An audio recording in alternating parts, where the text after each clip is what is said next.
Audio check.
All right. Good morning, everybody. Welcome to docket number 251105, assessment of civil penalty against Spicer Plus Inc. for pipeline safety violations. My name is Tom Wheel. I'm the interim chairman of the Public Utilities Regulatory Authority. I am joined today by my incredible colleagues, Vice Chairman David Arconti, Interim Commissioner Jan Beecher and Holly Cheeseman, and Interim Commissioner Everett Smith is not present today, but he will catch up. We're here today for a hearing in this matter in accordance with Connecticut General Statute Section 1641. The purpose of this hearing is to enter facts into the record to assist the commissioners in our determination as to whether a violation has occurred. If we do find that a violation has occurred, we may assess a civil penalty. We have an agenda in front of us today, and we will start with appearances from the parties, starting with Spicer.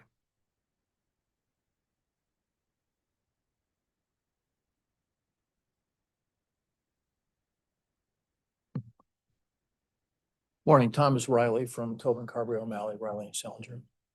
Morning, Robert Tobin from Tobin Carberry, on behalf of Spicer. Morning. And Office of Education Outreach and Enforcement. Good morning, Commissioners. Kate Keenan for PURA's Office of Outreach, Education and Enforcement. And Tom Lopez for Education Outreach and Enforcement. Thank you. Thank you. Also, we call that office EOE, so we're just going to use that term from now on because it's a mouthful. You guys should work on that. Any administrative matters before we move on to the evidentiary portion of the hearing? Sure. Sorry to interrupt. We're a little informal here, so you can feel free to stay seated when you address us, and it works better with the microphone as well. Thank you. The first is we would prefer to reserve introduction of our testimony and exhibits until the prosecution unit concludes its case. And secondly, we would respectfully ask the commission to reconsider the decision reached on our motion to submit interrogatories and requests for documents. I would direct the commission's attention to the case of Office of Consumer Counsel versus PURA. I guess it was Department of Public Utility Control at the time, 44 Connecticut Supplement 21, which states very clearly that under Section 4-177C of the Administrative Procedures Act, that parties have a right to pre-hearing discovery. We made such a request. No objection was filed by counsel for PURA, and we think it's important that that ruling be reconsidered. And we ask that in the event that the commission reconsiders the ruling, that the record be maintained open until we have a chance to see the responses to the discovery and notify the commission whether in light of those responses, we feel the need to introduce additional testimony or exhibits. I just wanted to put that on the record so that it's clear that that's our position. Sure. We do have a process here. It isn't identified in the procedural schedule in this docket, but we do have we sometimes have what we refer to as late filed exhibit hearings, which are usually they're sort of a solution to the issue of if during cross-examination a witness panel isn't able to respond to a question, or if it requires the submission of a document.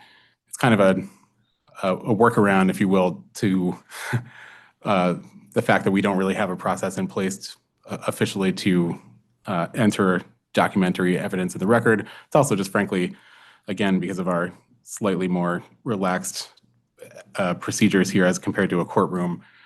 I wonder if Spicer, so I'll back up a little. If Spicer wants to file a motion for reconsideration, we could address that kind of motion. The reason I'll back up even more. The reason I'm struggling here is we're here already for the evidentiary hearing, so I'm not sure how we could allow for pre-hearing discovery, even if we were able to issue a motion. If we were to reconsider that today, we have to come up with some solution for it. I think, as you suggest, we'd have a hearing today, and then there'd be some sort of just documentary evidence submitted after the hearing. And I think if that process did go through, it would make sense that that documentary evidence would have to be subject to cross-examination, or at least the right to cross-examination pursuant to the UAPA. But that is, and now I'll fast forward to where I started.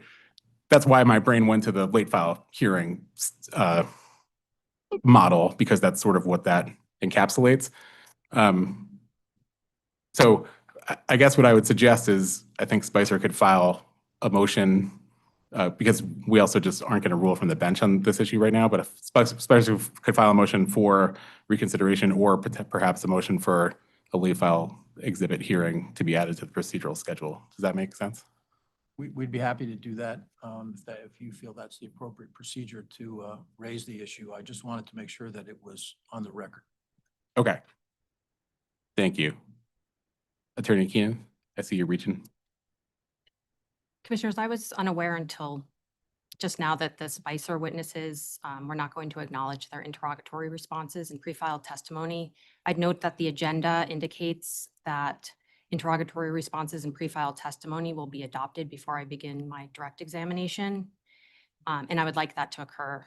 Therefore, I would like the commissioner's position to have the witnesses adopt their interrogatory responses and pre-filed testimony under my examination. Thank you. My thought was actually, even before I heard from Spicer, what made sense to me sort of procedurally would be for this panel to adopt any pre-filed.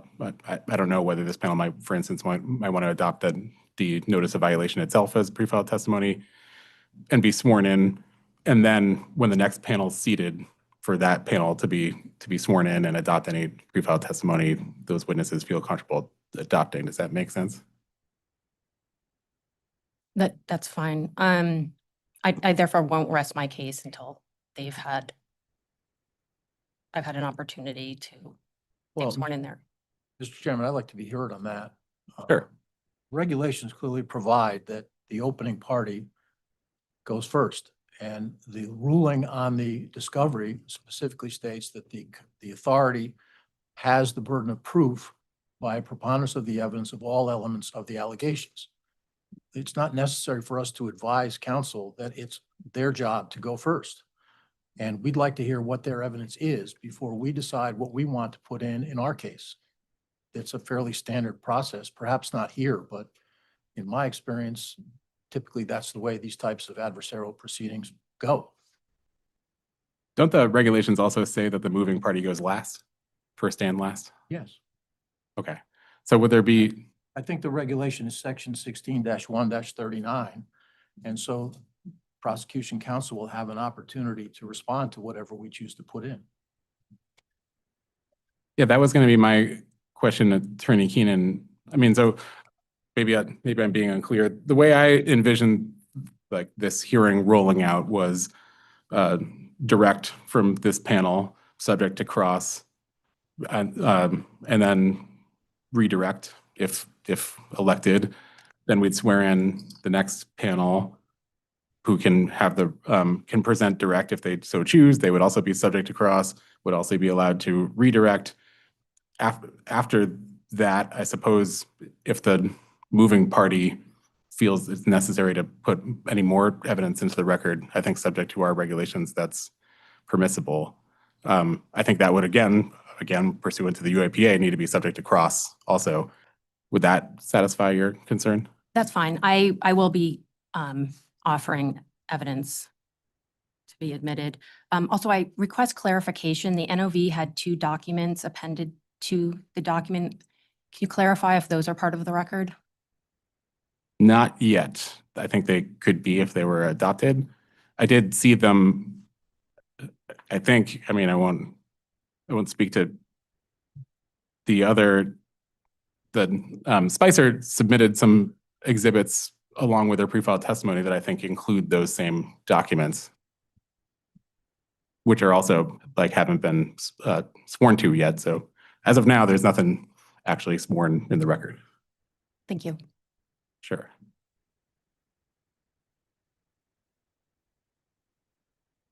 Mr. Chairman, if I may, just a couple other rather minor administrative matters. Spicer would like to propose an extension of time for briefs. I think right now the tentative schedule is for April 6th. We'd like to propose an extension of at least 2 weeks for that. If indeed, the hearing only occurs today. So that was one, and then I also want, speaking of, hearing timeline, if we have a need for the hearing to extend, my co-counsel, Attorney Riley, is not available tomorrow. But we're very happy to work with everyone to find a mutually, convenient, time for next hearing. Okay. Thanks. Yeah, we can only take proposals to adjust the schedule sort of beyond what's already laid out in the docket as a written motion because there's a lot of, we really can't rule from the bench because these schedules are laid out to effectuate the hundreds of other dockets we have and kind of click everything into place. But if the company would like to file a motion to that effect, we'll take a look at it. Understood. Thank you. Sure. Any other administrative matters? Okay. One quick one for me. I've been sort of throwing this in every hearing that we have. The commissioners, this is just sort of a heads up to the witnesses on both panels. The commissioners might be jumping in at any time with some clarifying questions of our own. And we apologize if we have to kind of interrupt anybody's flow in order to do that. And we also may have questions at the end of the cross-examination section. So just throwing that out there for awareness. If there are no other administrative matters, I will ask if there's any public comment. Hearing none. Okay. Attorneys Keenan and Lopez, do you want to introduce your witness panel? Sure. My panel has Carl Baker, who's the supervisor of technical analysis for Pura's gas pipeline safety unit. I also have Kevin Dowling, an engineer 3 with Pura's GPSU. Okay, I can swear the witnesses in if you'll raise your right hand. I will administer the oath as set forth in General Statutes Section 125. Do you solemnly swear or solemnly and sincerely affirm, as the case may be, that the evidence you shall give concerning this case shall be the truth, the whole truth, and nothing but the truth, so help you God, or upon penalty of perjury? I do. I do. Thank you. Attorney Keenan, do the witnesses want to adopt any pre-filed testimony? Or pre-filed exhibits, I should say.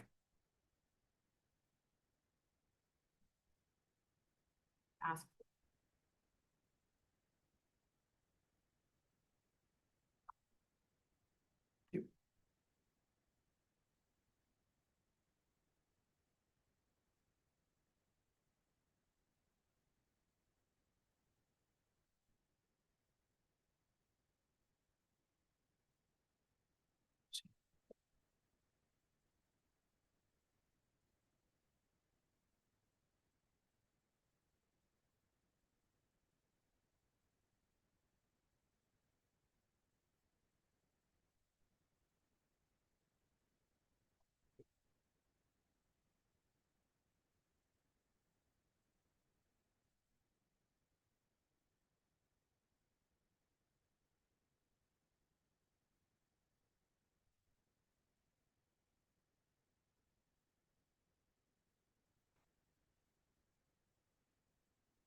Kevin,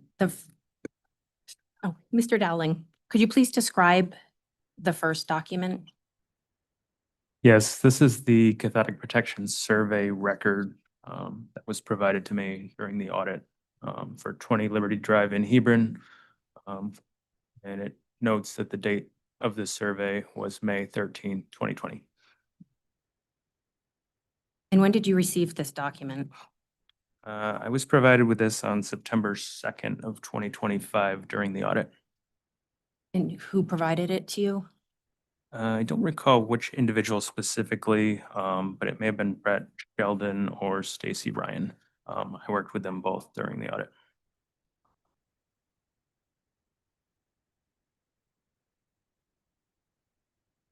In the next document, would you please describe it? It's a work order. Yes, this is a work order with a scheduled completion date of May 13th, 2020. Notes that the tech is to perform an annual inspection at 20 Liberty Drive in Hebron, Connecticut. And from whom did you receive this record? Again, I believe I received this record from Brett Sheldon during the audit. Do you recall what day? I received it on September 2nd of 2025. In the next record, would you please describe it? Excuse me, Mr. Chairman, are these going to be marked as exhibits? Not necessary according to our practice here. Yes, so the next record is a record of cathodic protection survey dated May 24th, 2021 for 20 Liberty Drive in Hebron, Connecticut. I received this record on September 2nd, 2025 during the audit. And I believe Brett Sheldon provided me with the record. In the fourth document, would you please describe it? Yes, this is a work order with a scheduled completion date of May 24th, 2021 for performing annual inspections, specifically key valve inspection, regulator inspection, leak survey, and atmospheric corrosion inspections at 20 Liberty Drive in Hebron, Connecticut. This was provided to me on September 2nd, 2025 during the audit. I believe it was provided by Brett Sheldon, may have been provided by Stacy Ryan. I worked with both during the audit. Thank you. In the last document, Yes, this is a qualified task report from Energy World Net for Spicer's technician, James Riley.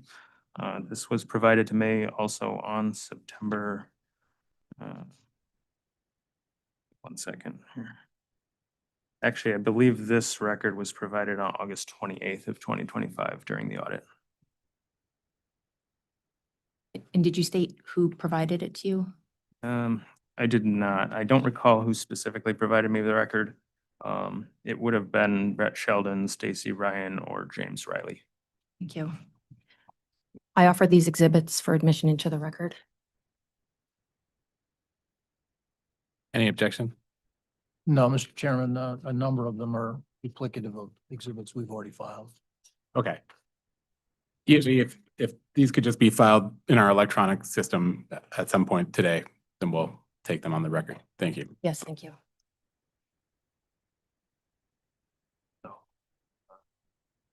Mr. Dowling, will you please state your name and position? Yes, my name is Kevin Dowling. I'm a Public Utilities Engineer 3 at the Connecticut Public Utilities Regulatory Authority, otherwise known as PURA, and I work in the Gas Pipeline Safety Unit. And how long have you worked at PURA? I've worked at PURA over 12 years now. Were you hired as a engineer 3? No, actually, I was hired as an engineer intern in 2014. I then received successive performance-based promotions, moving from intern to engineer 1, 1 to 2, and finally an engineer 3 in 2021. Engineer 3 is the highest level engineering position at the authority. Thank you. Can you provide information regarding your educational background? Certainly. I received a bachelor's degree in mechanical engineering from the University of Connecticut in 2013. And what are some of your qualifications and experience related to your position at PURA? So I'm certified through the United States Department of Transportation Pipeline and Hazardous Materials Safety Administration, their Inspector Training and Qualifications Division, also known as PHMSA TQ, to perform inspections of gas pipeline operators. Since starting with Pura, I've completed 49 PHMSA TQ courses, both remote and in person at their training facility in Oklahoma City, Oklahoma. More recently, I was on a critical task selection board for the safety evaluation of liquefied petroleum gas course at PHMSA TQ. The critical task selection board was made up of subject matter experts who collectively determined what topics need to be covered in the qualification course. I also actively participate in the National Fire Protection Association's Technical Committee for Liquefied Petroleum Gas Code, often referred to as NFPA 58. The Technical Committee is a consensus committee of approximately 50 subject matter experts from across the industry who actively developed a standard that applies to petroleum gas systems like the ones in this proceeding. I was heavily involved in the development of updated Connecticut pipeline safety regulations that were approved in June 2025. Mr. Dowling, what are some of your principal responsibilities as an engineer 3? So I primarily conduct inspections of natural and petroleum gas pipeline operators to ensure they comply with the state and federal pipeline safety standards. The inspections cover topics such as operations and maintenance, operator qualification, public awareness, construction, and integrity management. I investigate incidents and accidents related to the transportation of natural and petroleum gas and help develop standards that will improve safety in the industry. How many inspections have you conducted since joining Pura? So I've conducted 1,156 inspections since I started in 2014. And were all of these inspections of petroleum gas system operators? No, so I inspect both natural gas and petroleum gas system operators. Mr. Baker, please state your name and position. My name is Carl Baker. I'm the Public Utilities Supervisor of Technical Analysis for the Gas Pipeline Safety Unit. How long have you worked at Pura?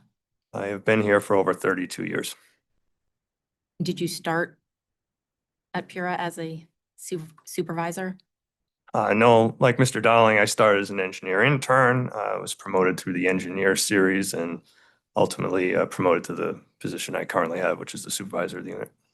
You provide some information regarding your educational background. Yeah, I graduated from Rensselaer Polytechnic Institute in May of '93 with a bachelor's degree in mechanical engineering. Can you describe some of your qualifications and experience related to your position? Like Mr. Dowling, I'm also certified through PHMSA TQ to perform inspections on gas pipeline operators. I've taken similar training courses. I don't have an exact count. I've also performed over 1,600 pipeline safety inspections during my career. And then in addition, for the past 16 plus years being the supervisor of the unit, I've overseen countless inspections performed by the unit staff and participated in those at a different level as a supervisor instead of an inspector. Can you describe your principal responsibilities as a supervisor? I am responsible for overseeing all of the work of the pipeline safety unit. That includes establishing unit priorities, staff management, work planning, review of staff work, training, coaching, as well as still performing some safety inspections as well. Is the gas pipeline safety unit's work audited by an outside company? Yes, because of the way the pipeline safety program works in this country, the federal government has an involvement in it. They also provide a lot of grant funding for us. And as part of that deal, we are obligated to be audited by them every year.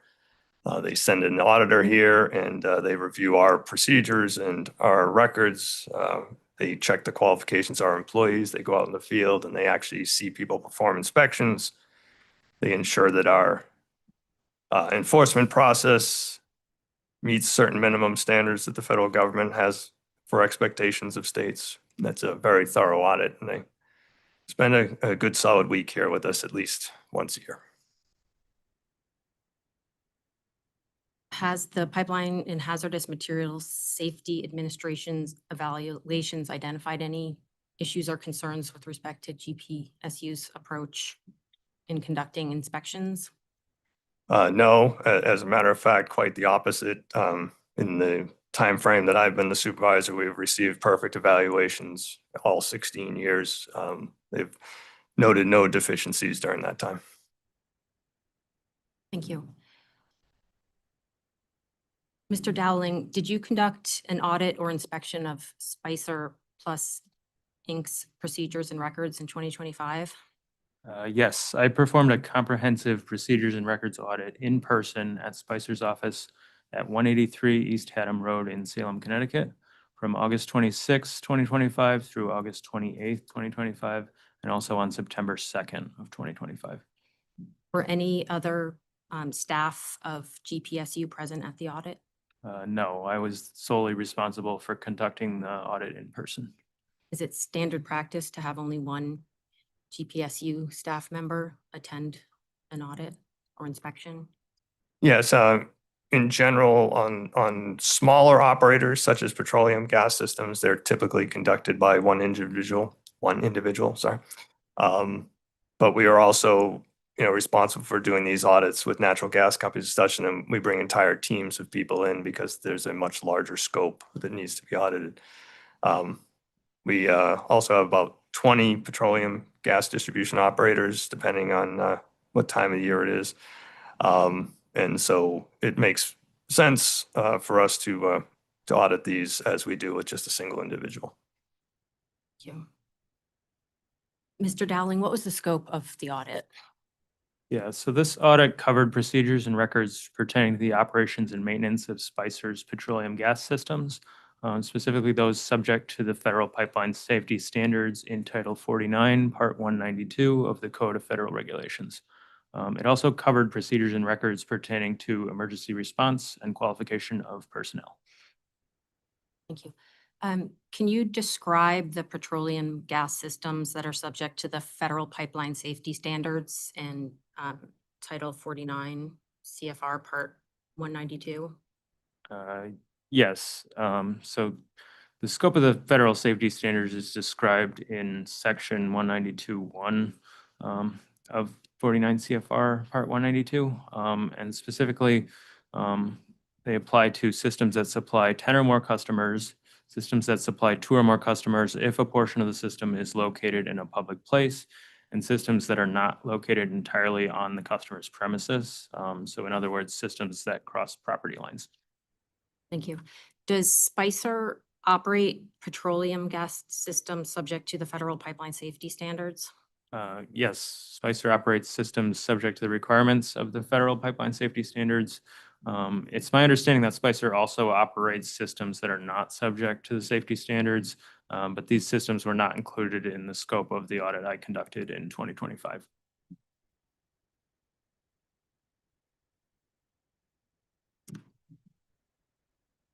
Can you describe the systems that are subject to the federal pipeline safety standards that Spicer does operate? Yes, so Spicer operates 42 systems that fall under these safety standards. They provided a list of systems in their pre-filed testimony as Exhibit 13. Those are the systems. What does the term jurisdictional mean in the gas industry? Yeah, so the scope of the federal safety standards is described in Title 49 CFR Part 192, Section 1. And these are called jurisdictional systems by the industry and regulators since they fall under the jurisdiction of the State Pipeline Safety Authority, in this case, PURA.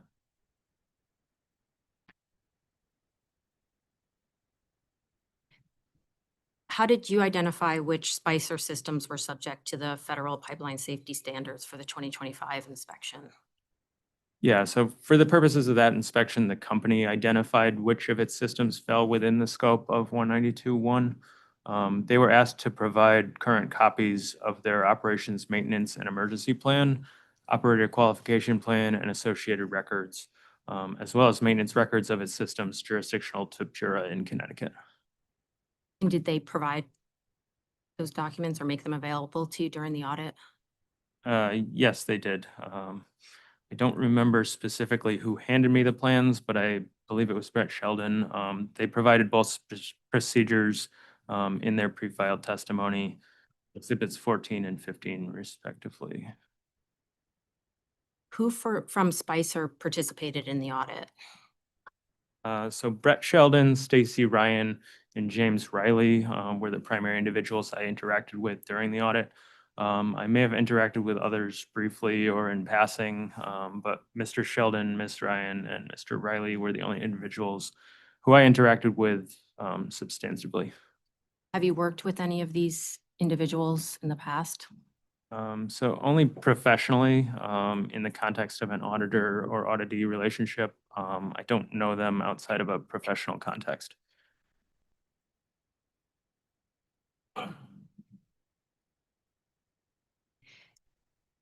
Did you find Spicer's operations, maintenance, and emergency plans in compliance with all of the requirements?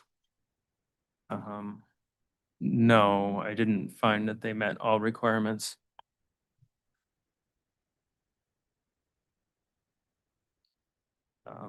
So we sent Spicer a letter of concern on November 25th of 2025 that documented additional findings outside of the notice of violation in this proceeding.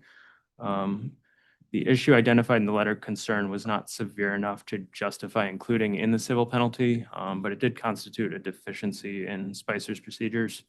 The issue dealt with Spicer not having a sufficient procedure for maintaining records of customers that received gas at greater than 14 inches of water column.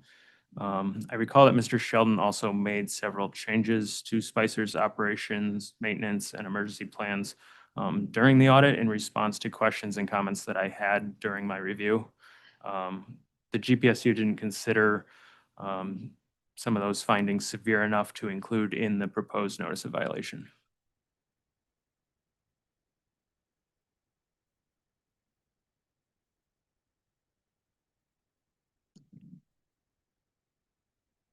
How were the records presented to you during the audit? So the system maintenance records were on paper. They were organized by system in physical records binders in Brett Sheldon's office. I physically reviewed the paper records in the binders. And did you identify any violations in the system maintenance records? Yes, I identified the violations that the authority cited in the notice of violation dated November 25th, 2025. The violations pertain to cathodic protection surveys, qualification and training of personnel respectively. I can discuss each of these issues individually if you'd like. The cathodic protection survey findings were particularly concerning. Why don't you start by describing the cathodic protection survey violations? Okay, so Title 49 of the Code of Federal Regulations, Part 192, Section 465A, requires that each pipeline under cathodic protection be tested at least once each calendar year, but with intervals not exceeding 50 months to determine whether the cathodic protection meets the requirements of 49 CFR Section 192, 463. I identified violations of this section during my review of Spicer's system maintenance records. One with respect to the system located at 18 through 22 West Main Street in Mystic, and one with respect to the system located at 20 Liberty Drive in Hebron, Connecticut. Okay, let's start with the violation regarding the system located at 18 to 22 West Main Street in Mystic. Could you please describe that? Yeah, so the binder for the system at 18 through 22 West Main Street in Mystic didn't contain a cathodic protection survey record for calendar year 2022. Can you describe the violation regarding this system located at 20 Liberty Street in Hebron? Yeah, so the system records binder for 20 Liberty Drive in Hebron did not contain a cathodic protection survey record for calendar year 2021. Since Spicer didn't have any records that the work was completed, it couldn't demonstrate that it complied with 49 CFR 192 465A. If a record is missing, but the company contends that the work is completed, is that sufficient to demonstrate compliance with 49 CFR Section 192 465 subsection A? No, the federal pipeline safety standards require very specific records that meet a minimum standard. For the purposes of these audits, if no record exists, the work is considered not to have been performed. In the event a company can prove conclusively with other records that the work was done, we'll sometimes cite them for a records violation, but in general, the records the code requires have to be traceable, verifiable, and complete. That would include documenting the actual results of any survey or test that requires physical measurements. Did you ask any of the Spicer employees participating in the audit if there were other records available?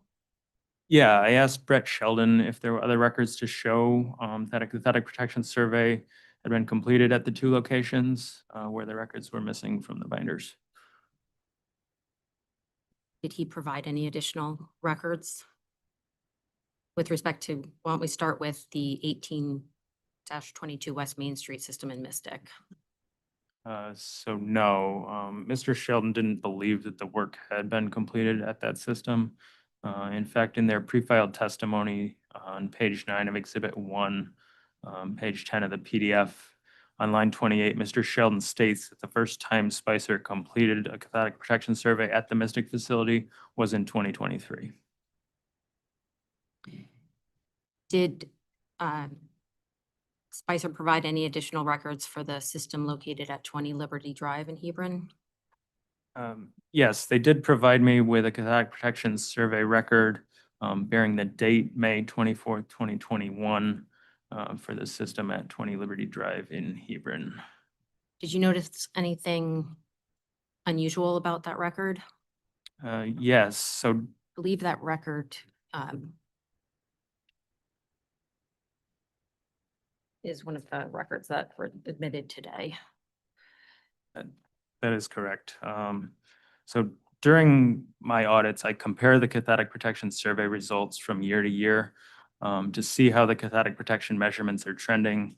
And I also need to check that the surveys were completed within the 15-month timeframe of each other to meet the requirements of 49 CFR 192-465A. When I compared the 2021 cathodic protection survey record for 20 Liberty Drive in Hebron with the 2020 record from the binder, I realized that the records looked very similar. I had held the two pages up to the light and noticed that they were exact copies except for the dates and form review sign-offs at the bottom of the page. The date survey field appeared visibly altered in that the line for the technician to write on was disjointed. It was not like this on any of the other blank templates or the forms that I reviewed during the audit. The form review sign-offs at the bottom of the page were completed on the other records I reviewed. The form review sign-offs on the bottom of this page were missing. It doesn't look like the record was approved by a supervisor. It was as if the date and form review sign-off fields were covered and the 2020 record was photocopied. Once you realized the similarities in the two documents, what did you do? So I immediately went and asked Brett Sheldon if he could explain why the records look so similar. He didn't have an explanation for me, but he agreed that they did appear to be identical. I asked for photocopies of these two records, which Stacy Ryan provided to me. I told Mr. Sheldon that this was a potentially serious finding and that I would need to bring the records back to my supervisor to review and determine which action we were going to take. I asked if there were any other records of a cathodic protection survey being completed in 2021 at 20 Liberty Drive in Hebron. And that is when Spicer provided me with a work order with a scheduled completion date of May 24th, 2021. And we have that record here, which I requested a copy of that as well, which Spicer provided.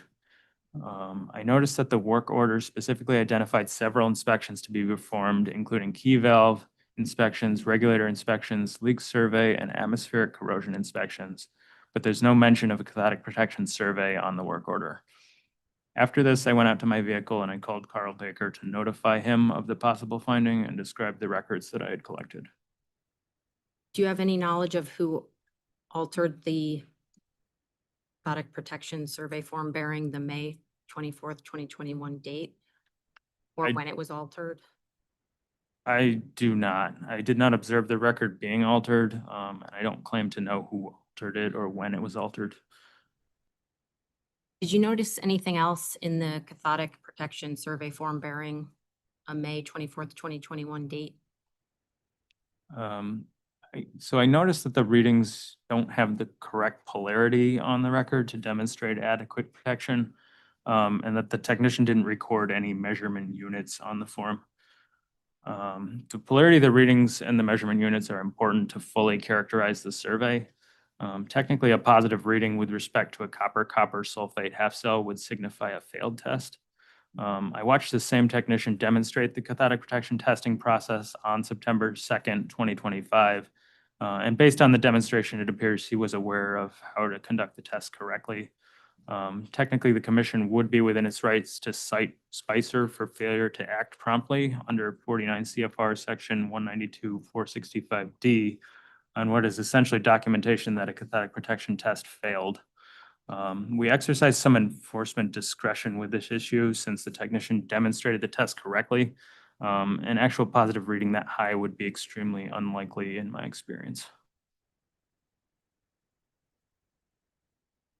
Does Spicer have procedures for documenting cathodic protection surveys? Yes, Spicer has procedures for both conducting the survey and documenting the results.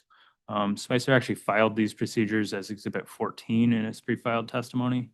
On pages 39 through 41 of Spicer's operations, maintenance, and emergency plans, the procedures repeatedly specifies that Spicer uses a negative 850 millivolt criteria.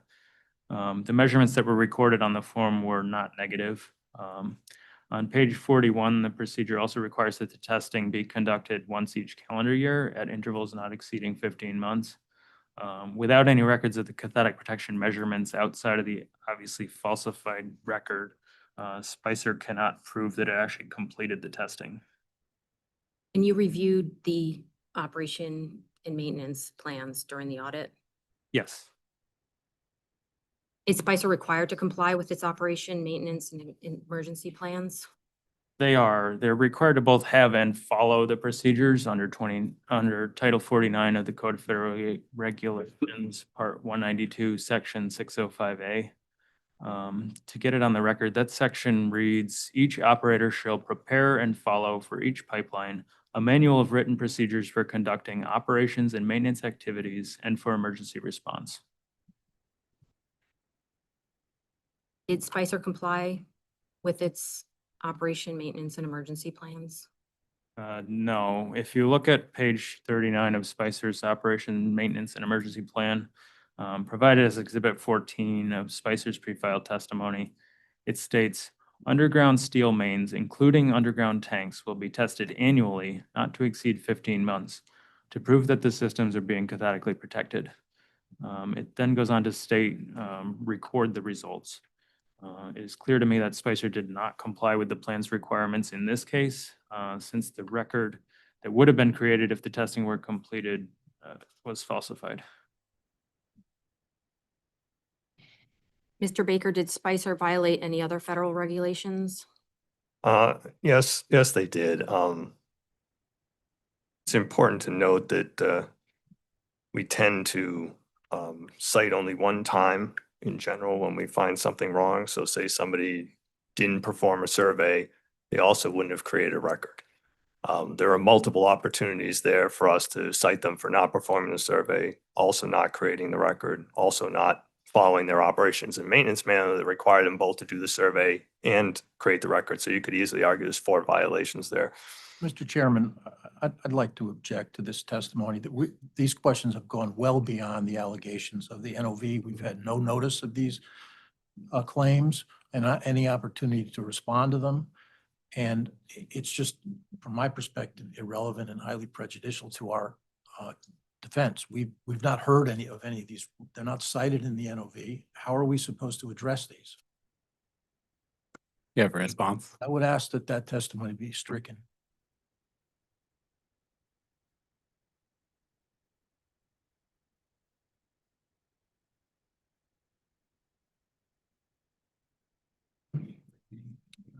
Get to that.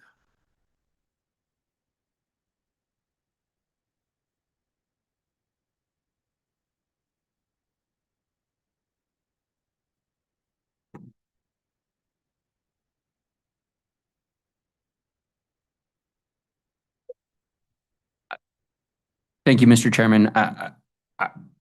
They have an ability to cross-examine the witness. So again, while these, this is testimony, so, the notice of the violation is what it is. Now they're on notice of potential different violations, but that's not what we're here to, we're talking about, and I think in pre-file testimony, they said that there were no violations. So, I think this is putting them on notice that there are in fact violations of the Code of Federal Regulations. So I think this is certainly relevant testimony, but I do not think it's overly prejudicial. And I think, like I said, the rules of evidence don't apply either. So, this is just relevant testimony to violations of the law. Well, Mr. Chairman, under that theory, there wouldn't be a need to notify us of anything in the NOV. They could just come in and allege anything during the proceeding with no notice to us, no opportunity to prepare. They had an opportunity to issue a notice of violation. They did so. They noted specific violations. That's what we're here to try. We're not here to try what they might have done or what they might have cited us for. That's fundamentally unfair. It's a violation of my client's due process rights. It's inconsistent with the Uniform Administrative Procedures Act. I object and I renew my request that this testimony be stricken from the record. Can I ask EOE, is the testimony offered to support the allegations in the notice of violation?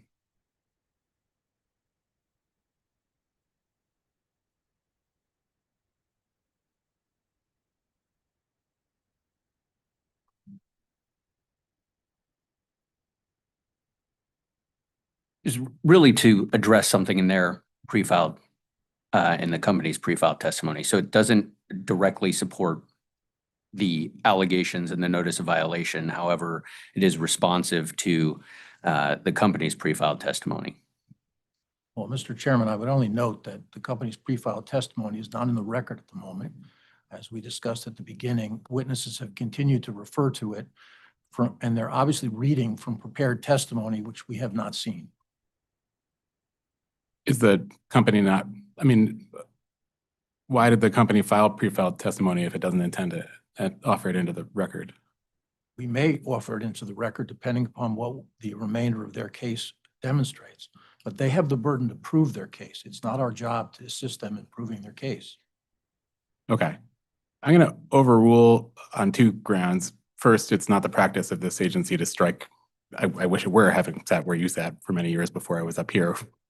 We don't strike testimony from the record, but we will consider the objection in our analysis of the weight of the testimony. Thank you, Mr. Chairman. My next questions are regarding the violations of 49 CFR 192.805 subsection B and 49 CFR section 192.805 subsection H in the NOV.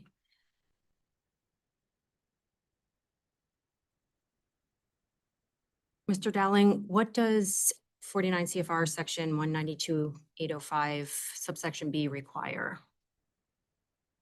So 49 CFR 192.805B requires that each operator ensure through evaluation that individuals performing covered tasks are qualified.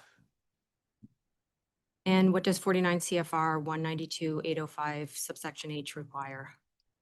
49 CFR 192.805H requires that each operator provide training as appropriate to ensure that individuals performing covered tasks have the necessary knowledge and skills to perform the tasks in a manner that ensures the safe operation of pipeline facilities. And how did you determine which operators' training and qualification records to review during the Spicer audit?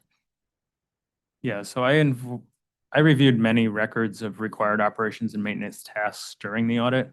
Those records generally document the individual that performed the work. I selected individuals who performed operations and maintenance tasks, then I reviewed the supporting qualification records for those individuals. So I was provided with qualification status reports from Spicer's electronic qualification record system, Energy WorldNet, during the audit.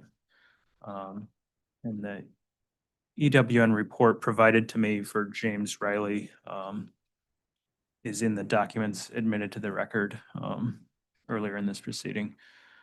Yeah. Did anything in those records indicate a possible compliance issue? Yeah, so the record showed that James Riley, who I knew from the maintenance records had performed patrolling at multiple systems in 2025, did not have a valid qualification for recognizing and reacting to abnormal operating conditions. The record showed that Mr. Riley previously had the qualification, but then it had expired on June 4th of 2024. One of the patrolling records documenting that Mr. Riley performed patrolling in 2025 after his qualification expired was provided by Spicer in its responses to interrogatory GPSU 5 as attachment 1 on page 10 of the PDF. And you referenced a record. Is that the test status results document? Can you identify where in this record it shows that Mr. Riley was not in compliance with the qualification? Yes, so if you refer to page 6 of that document, the task titled NEP PBAOC, propane basics and abnormal operating conditions. To the right of that task designation, the record shows that the training that Mr. Riley took expired on June 4th of 2024. Yeah. And is that qualification required for recognizing and reacting to abnormal operating conditions during patrols? Yes, it is. So section 49 CFR 805B requires Spicer's qualification program to ensure through evaluation that personnel can recognize and react to abnormal operating conditions. I asked Brett Sheldon during the audit whether the qualification was required to conduct patrols, and he confirmed that it was required and that Spicer must have missed the requalifying window for Mr. Riley. Is it possible that Mr. Riley was sufficiently trained for the task, even though he was not evaluated for it? No, so the electronic qualification record system, Energy WorldNet, also tracks training. It's both training and evaluations. And it showed that Mr. Riley was not given the training for recognizing and reacting to AOCs at the required frequency.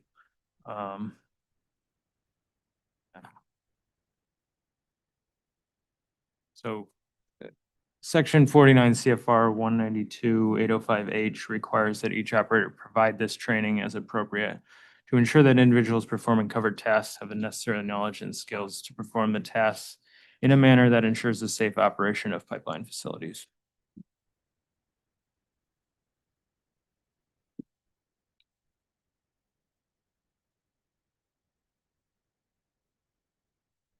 We just have just a moment to confer. Thanks. Sure.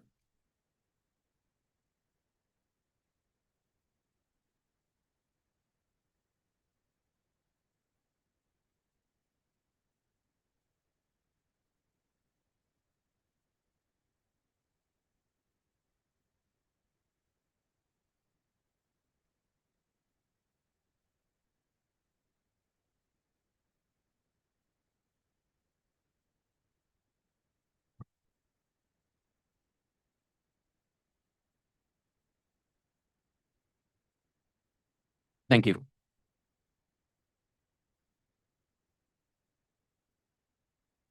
Did you ask anyone involved in the audit if there were any other records to demonstrate compliance?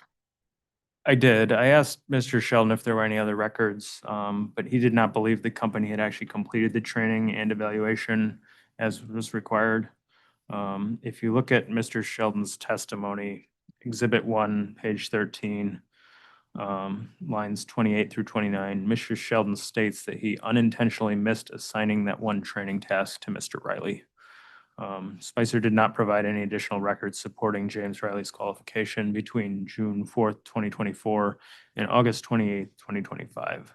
The company retrained and requalified Mr. Riley on August 28th of 2025 while I was present during the audit.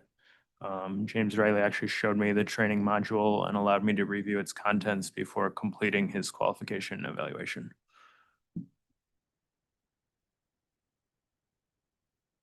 Did anyone review the results of the audit from GPSU? Yes, Carl Baker, my supervisor, reviewed the results.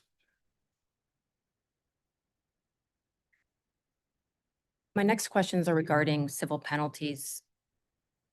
What factors are considered in determining the amount of a penalty? So general statutes, section 16280E, subsection B, states that in determining the amount of such penalty, the authority shall consider the criteria set forth in Title 49 of the United States Code, section 60122B. There are criteria listed out 122B. I will go through them. So one is the nature, circumstances, and gravity of the violations, including any adverse impact on the environment. The violation pertains to standards which can directly impact the health and safety of people near the system. Failure to maintain cathodic protection can result in leaks, which could cause fires and damage to property and loss of life. Failure to train and qualify employees can place the public and employees themselves at risk from incorrect operations. It is well documented by the Pipeline and Hazardous Materials Safety Administration safety metrics that incorrect operations are leading causes of incidents and accidents in pipeline facilities. Second criteria with respect to the company's degree of culpability, any history of prior violations, and any effect on the ability to continue doing business. The 2021 cathodic protection record for 20 Liberty Drive in Hebron has clearly been altered, showing the intent to deceive the authority on its compliance. Third item is good faith efforts of the company in attempting to comply, as well as self-disclosure and correction of violations prior to discovery. We'll note that it was the GPSU who uncovered the issues. There was no self-disclosure by the company.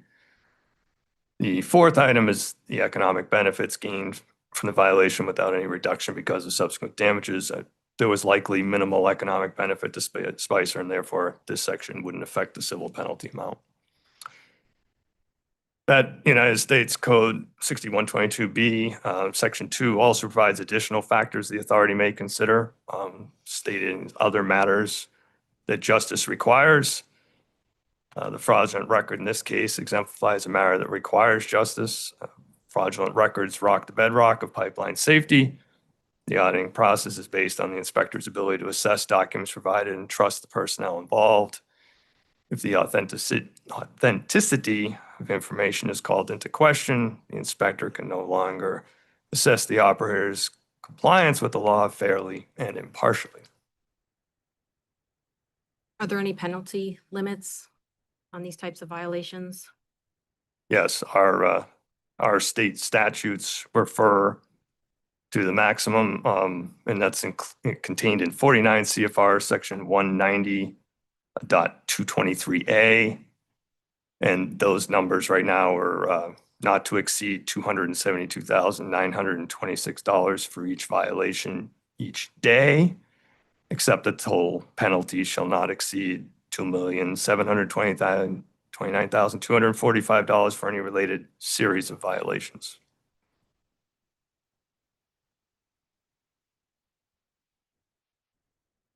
Has the authority issued any other notices of violation pertaining to cathodic protection deficiency in the last 4 years?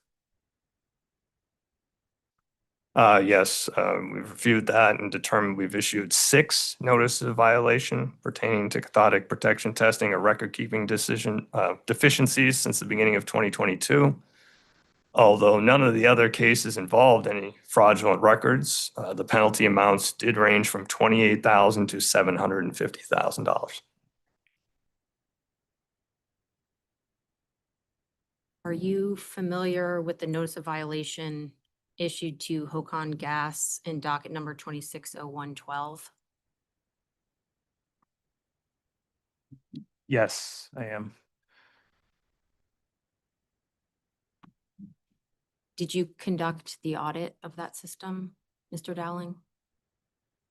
I did. That was an audit of Hokan Gas. Did you find any evidence of fraudulent records during that audit? No, none of the records I reviewed during the audit of Hokan Gas appeared to be falsified. Hokan was forthcoming about the maintenance that it failed to perform. The violations are still of a serious nature, but the integrity of the records was not in question in that case. Have either of you been involved in any other cases where a company lied or provided false records during an audit? So I was only involved in one other case throughout my career that involved an employee lying to me during an audit. Can you describe that? Objection. What is the relevance of this? We're here to defend this case. We asked for discovery on these issues. We didn't get it. How are we to respond to this? Talking about NOVs we've never had any opportunity to even review. The witnesses are subject to cross-examination. We can't conduct cross-examination about something we haven't been advised was going to be put in the record. We've had no opportunity to prepare. We haven't seen the documents. We haven't had any opportunity to prepare to cross-examine about this. I mean, I'm sorry, but this is just not fair, to be honest with you. Talking about penalties of $750,000. We don't even know how many violations were involved. Were there prior violations? How much of those violations related to things that are relevant or comparable to this case? I mean, we have enough trouble responding to this particular case. We shouldn't have to defend cases we have had nothing to do with and have never heard about. He could ask those exact questions to the witnesses. That's not, the fact that I can ask questions in the dark on cross-examination about something I've never been given any opportunity to prepare for is not the equivalent of pre-disclosure. That's one of the reasons we asked for discovery and we didn't get it. We asked for what factors were considered in preparing the penalty here. It's a specific question we asked. We asked for copies of reports of the audit. We asked for memoranda and emails concerning how these determinations were made. None of that was provided to us. And now we're expected to respond to audits we've never heard of. I'm going to overrule subject to the answer I already provided with respect to the motion for pre-hearing discovery. I mean, this sounds like a reiteration of the objection for that the company wasn't provided pre-hearing discovery. Should the authority determine that it was an error for us to deny pre-hearing discovery, then I think we'll have to determine what process is necessary to correct that. But pending standing on the ruling we've already issued, which was the denial for that motion, I'm going to overrule.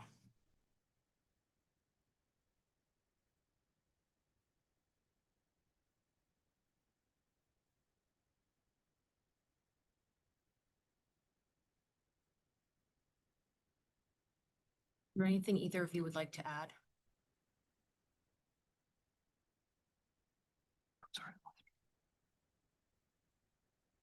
Regarding the audit? Go ahead. No, what- I don't have anything to add. May I just ask the witness and counsel to speak up a little? It's hard to hear up here with the air conditioning. Yeah, my apologies. My mic was off. No, I don't have anything else to add. Thank you. Just had a question and for either or both of you, could you explain why the integrity of the reports is so critical to the gas pipeline safety rules and guidelines? So absent the authority hiring enough employees to watch every task that every gas company performs 24 hours a day, 7 days a week, there has to be a reliance on the records that are created by the employees. We need to do those post audits and have some trust that the work was actually done. And so when you come across a record that was blatantly altered to hide a non-compliance, it has to call into question everything that is happening. And again, I couldn't even guess how many employees that would take. Certainly, there is no budget for that, or we'd have to stop companies from doing the work. So it is a bedrock principle. It has to be a two-way street. They have to do it correctly. We have to have the faith that it's done correctly so that we can rely on that documentation.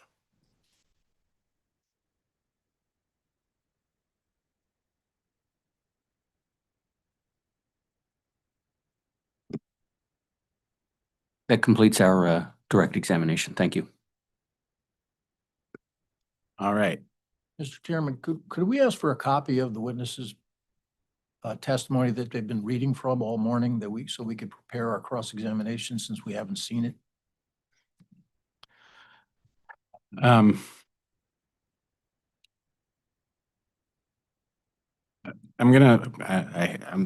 sorry to keep doing this to you, but I'm gonna deny that request. This is the reason I'm making this face is I share your frustration. I worked at the Office of Consumer Counsel. I spent many years cross-examining utility company witnesses who are clearly reading from computer screens. I made similar objections, and I can reluctantly let you know that it is a standard practice of the utility to allow witnesses to read from screens without providing advance notice to the other side. So that request is denied. Understood. I just would like the record to reflect that we asked counsel if these witnesses would be submitting pre-filed testimony. They obviously have prepared pre-filed testimony, in part based upon a review of our pre-filed testimony, and we have not seen it. Thank you. Is it pre-filed testimony or is it just prepared testimony? Prepared. Okay. Is the company ready? Would the company like to cross the panel? Yes, we would. Okay, you can proceed. I anticipate it will take some time. I don't know at some point if you want to take a break, but I'm prepared to go forward if you'd like now. Sure, we can plan to take a break at around noon, about an hour from now. Morning, Mr. Dowling. How are you? Good morning. I'm doing well. As you know, my name's Tom Riley. I represent Spicer Plus in this proceeding. Have you read the pre-filed testimony of Mr. Sheldon, Mr. Martin, and Mr. Holstein? I have. And obviously you've referred to some of that testimony in your testimony today, correct? I have. And essentially this matter concerns three violations, if I'm correct. One is the alleged failure to conduct cathodic testing in 2 locations. And the other 2 violations are the violations regarding Mr. Riley's qualifications and the failure to take one of several training nodules back in 2021, correct? Those are the violations that are alleged in the NOV, am I right? Yes, that is correct. And am I correct that the authority or your unit has allocated $90,000 of the $100,000 proposed penalty to the cathodic testing allegations? I think the authority ultimately makes the decision on the amounts, but that sounds accurate. I'm sorry, I couldn't hear you. I said, I think the authority ultimately makes the decision on the amounts allocated to each violation, but that does sound correct to me. Thank you. Now, the company has 9 locations at which cathodic testing is required. Is that right? I would have to refer to their list of systems, but that sounds accurate. When you conducted your audit, did you ask Mr. Sheldon or the company to provide you records pertaining to particular facilities? Yes, I did. Which facilities did you ask him to provide you records for? So the facilities that were relevant in this case were the Hebron system and the Mystic system. I may have reviewed records of cathodic protection from other facilities during the audit, but I don't recall specifically which systems they were. And are you sure that you asked for specific facility records, or is it the case that you asked Mr. Sheldon to go find you 3 record systems and he chose the facilities whose records would be produced? Don't recall specifically how I came to review the records in Hebron and Mystic. You recall in your reading of Mr. Sheldon's pre-filed testimony, whether he indicated that he chose the locations whose records he would produce for your review at your suggestion? I would have to review the testimony again. I don't recall. Do you want to take a moment to do that? Sure.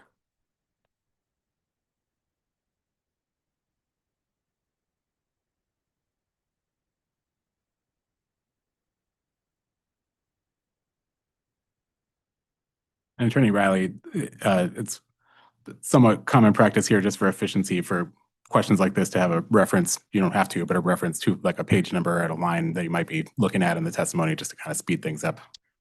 I'm sorry, but I didn't anticipate the answer. I thought he would acknowledge that Mr. Sheldon provided the records Okay. randomly. That's my point, is that these were facilities that Mr. Sheldon selected the records on.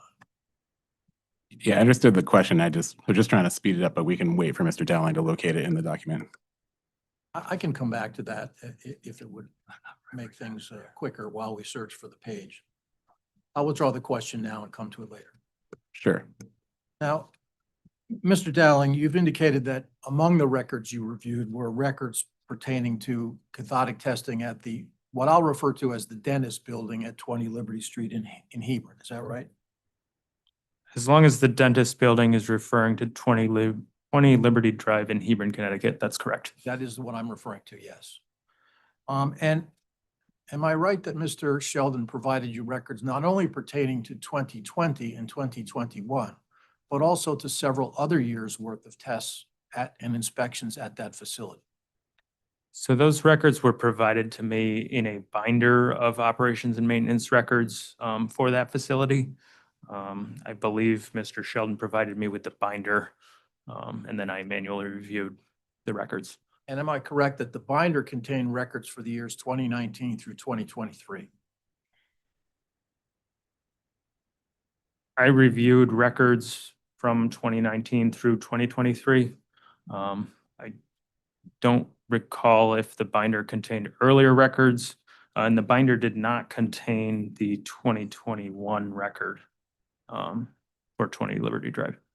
But it did pertain to tests and inspections, including cathodic testing at that facility in the years 2019, 2020, 2021, 2022, and 2023. Am I right? With the exception of the one record you've just pointed out.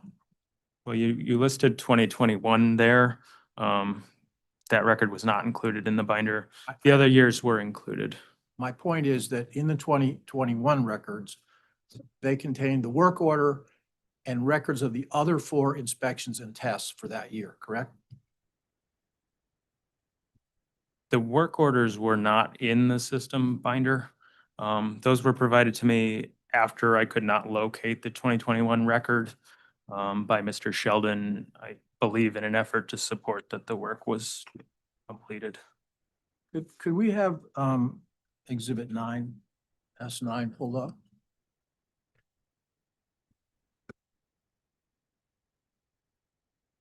We would normally have the case coordinator who sits there controlling the screen. I'm not sure. Okay, He appears to have stepped out. I'll do my best without that. So- I apologize for that.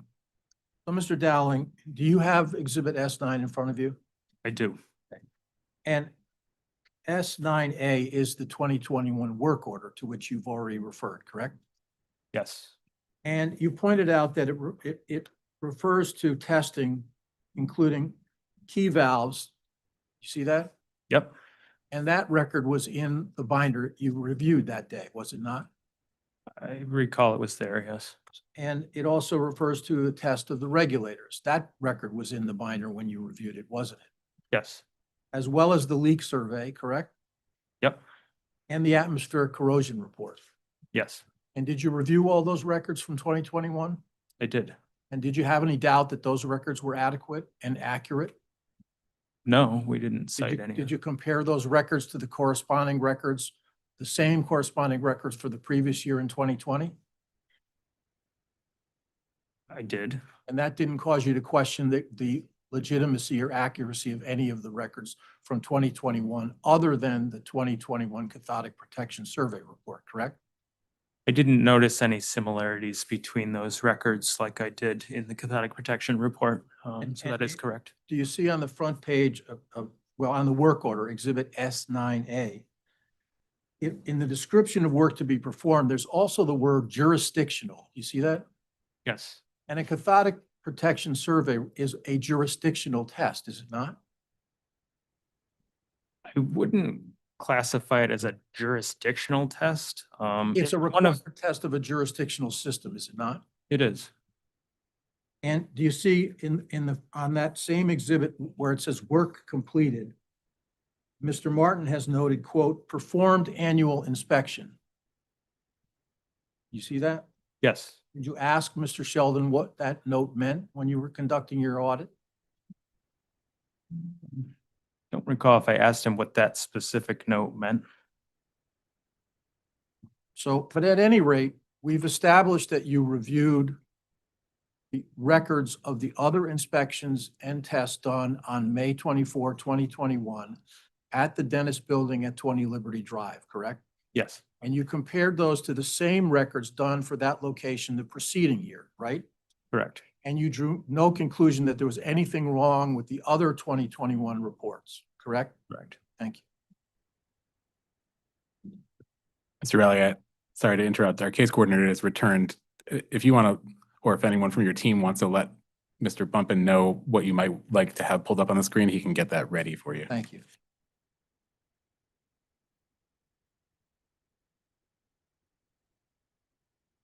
And Mr. Dowling, when you asked Mr. Sheldon to retrieve for you the 2021 Cathodic Protection Survey Report, Exhibit S9B, how long did it take him to do that?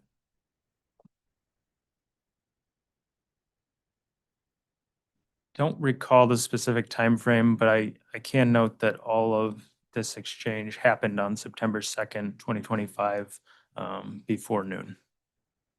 Do you recall that it took Mr. Sheldon only a few minutes to bring that report to you?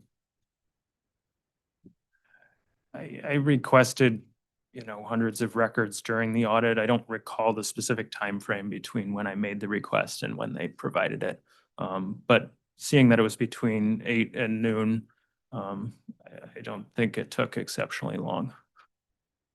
Do you recall Mr. Sheldon's testimony indicating that it took maybe 15 minutes? I do. And do you have any reason to doubt that?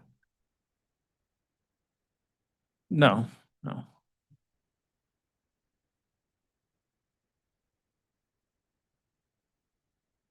And am I correct that the basis for your conclusion that the company did not conduct cathodic protection survey of the Dennis Building on May 24, 2021 is your determination that the cathodic survey report for that test was false or altered? That is correct. You don't have any other evidence to support your conclusion that the test wasn't done that day, is that right? Correct.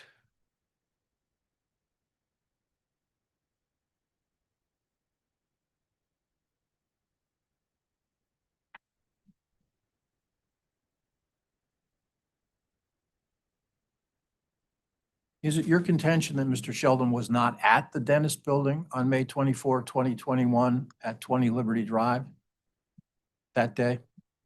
I don't recall if Mr. Sheldon would have I'm been sorry, there. question withdrawn. Is it your contention that Mr. Martin did not go to the building, the Dennis Building at 20 Liberty Drive on May 24, 2021, as indicated by the company's records? No, You don't dispute that he was there? I don't. Based on the records that I reviewed, it seems that he was there. And you don't dispute that he did the other tests that day, do you? I do not. Thank you. But it's your contention that someone falsified the cathodic protection survey report for that date in order to conceal the fact that that test was not done. Isn't that your testimony? Yes. Mr. Dowling, is it possible to get, when you do cathodic protection surveys on the same facility from one year to the next to get the same readings? In my experience, it's very unlikely to get exactly the same readings, but it is possible. So it is possible that the readings on the 2021 cathodic survey report are accurate. If readings were taken, then yes, they could be accurate. And isn't it possible that the form relating to the May 2024-21 cathodic survey done at that building originally contained the wrong date and someone simply whited it out and changed the date to reflect the date that Mr. Martin was there, like the date that was on all the other forms from that day?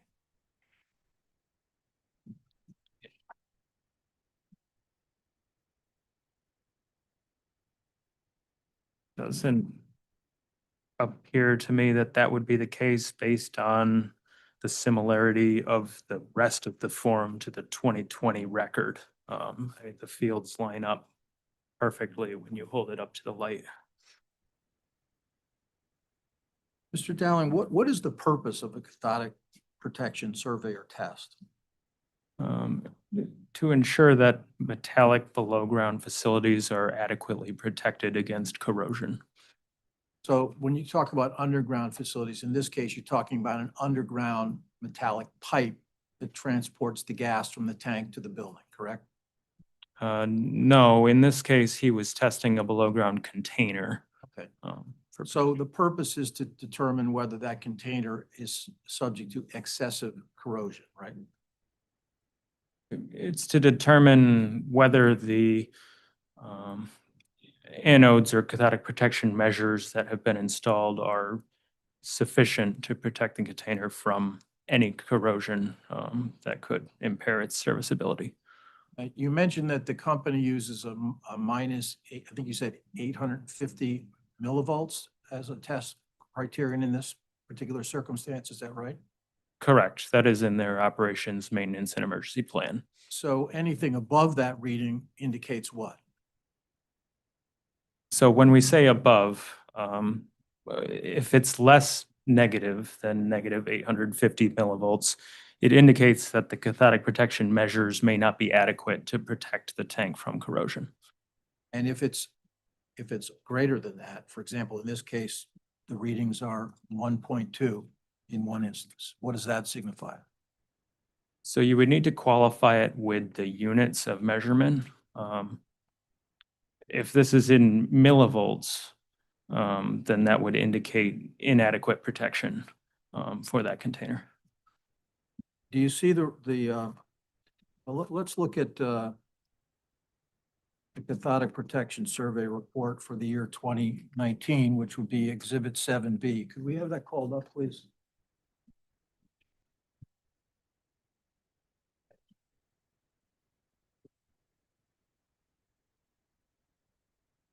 Nine B, right? Oh, 7B.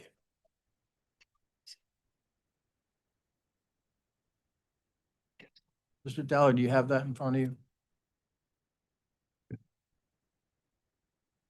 7B, you said? I do. That's the cathodic protection survey for the year 2019, correct? Correct. And you didn't find any reason to question the validity of that report during your audit, am I right?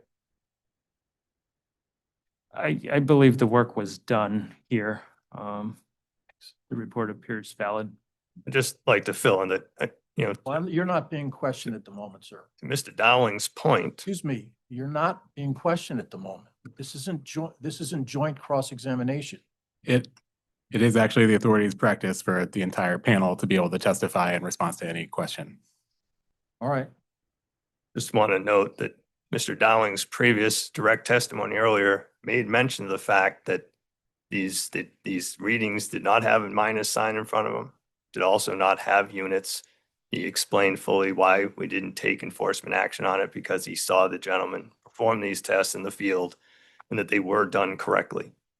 But the readings as they are there are not clear enough. We need to put some quantifiers in, as Mr. Dowling's saying. We need units, and we need to know whether these are positive or negative things. So please keep that in mind. It has been discussed prior.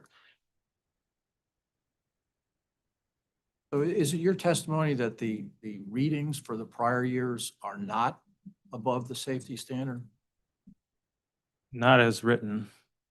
but you don't really know what the readings were from those years? All I know is what's written on the records that they provided with me. Let- To me. Let's turn our attention for a moment to the Mystic facility, which I think has been identified at 18 as being located at 18 West Main Street in Mystic. Do you have that in mind? Yes, And you indicated that a cathodic survey test was done at that facility in August of 2023, correct? yes, And did you review that report? I did. And did you? Question withdrawn.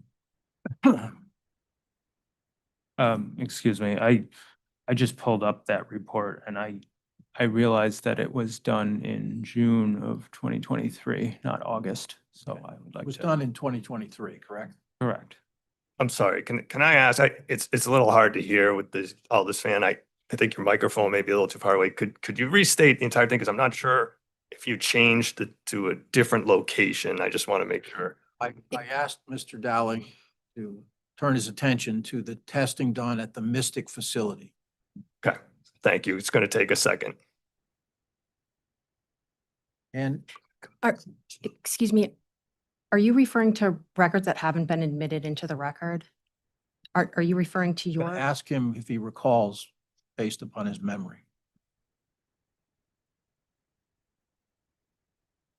Do you recall reviewing any records pertaining to the cathodic testing at the Mystic facility during your audit?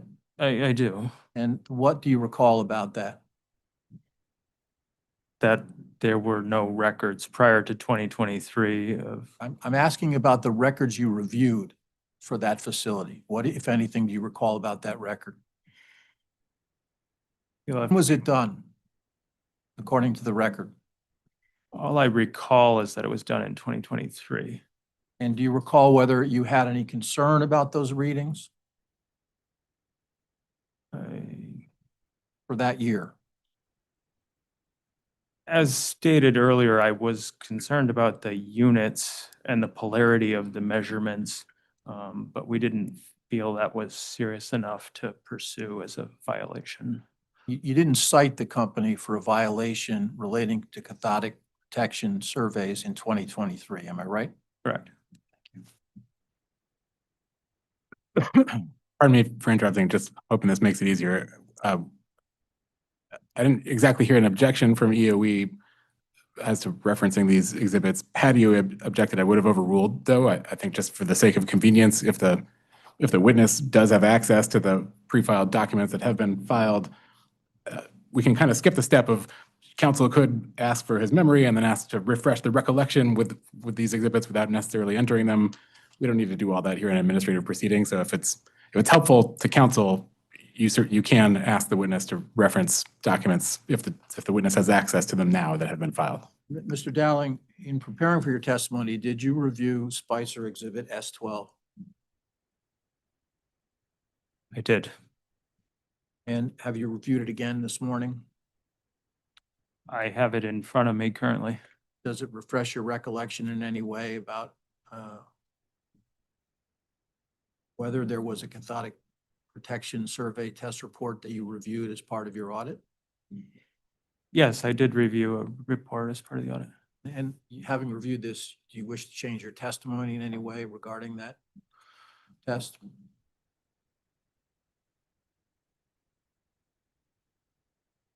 Only to note that based on looking at the record here, I can see that it was performed August 3rd of 2023. I have a moment to confer with my colleagues. Sure. Would you like to take a recess and step outside, or just Yeah, a quick recess, I think, would be helpful. sure 5 minutes, 10 minutes? It's up to 5. 10 minutes would be good. Sure. Thank you. We'll come back at 11:40.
Yeah, yeah.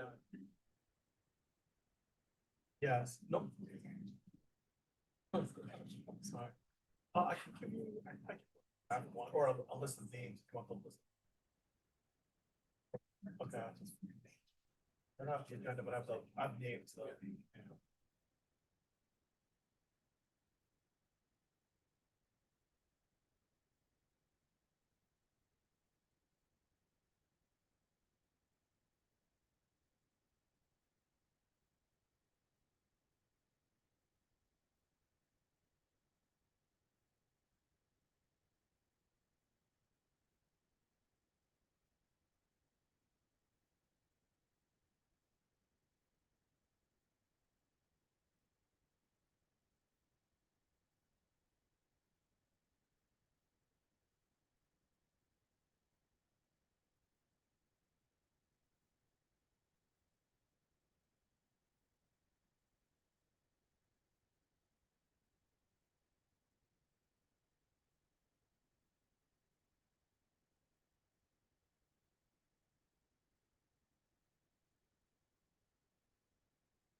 You can proceed whenever you're ready.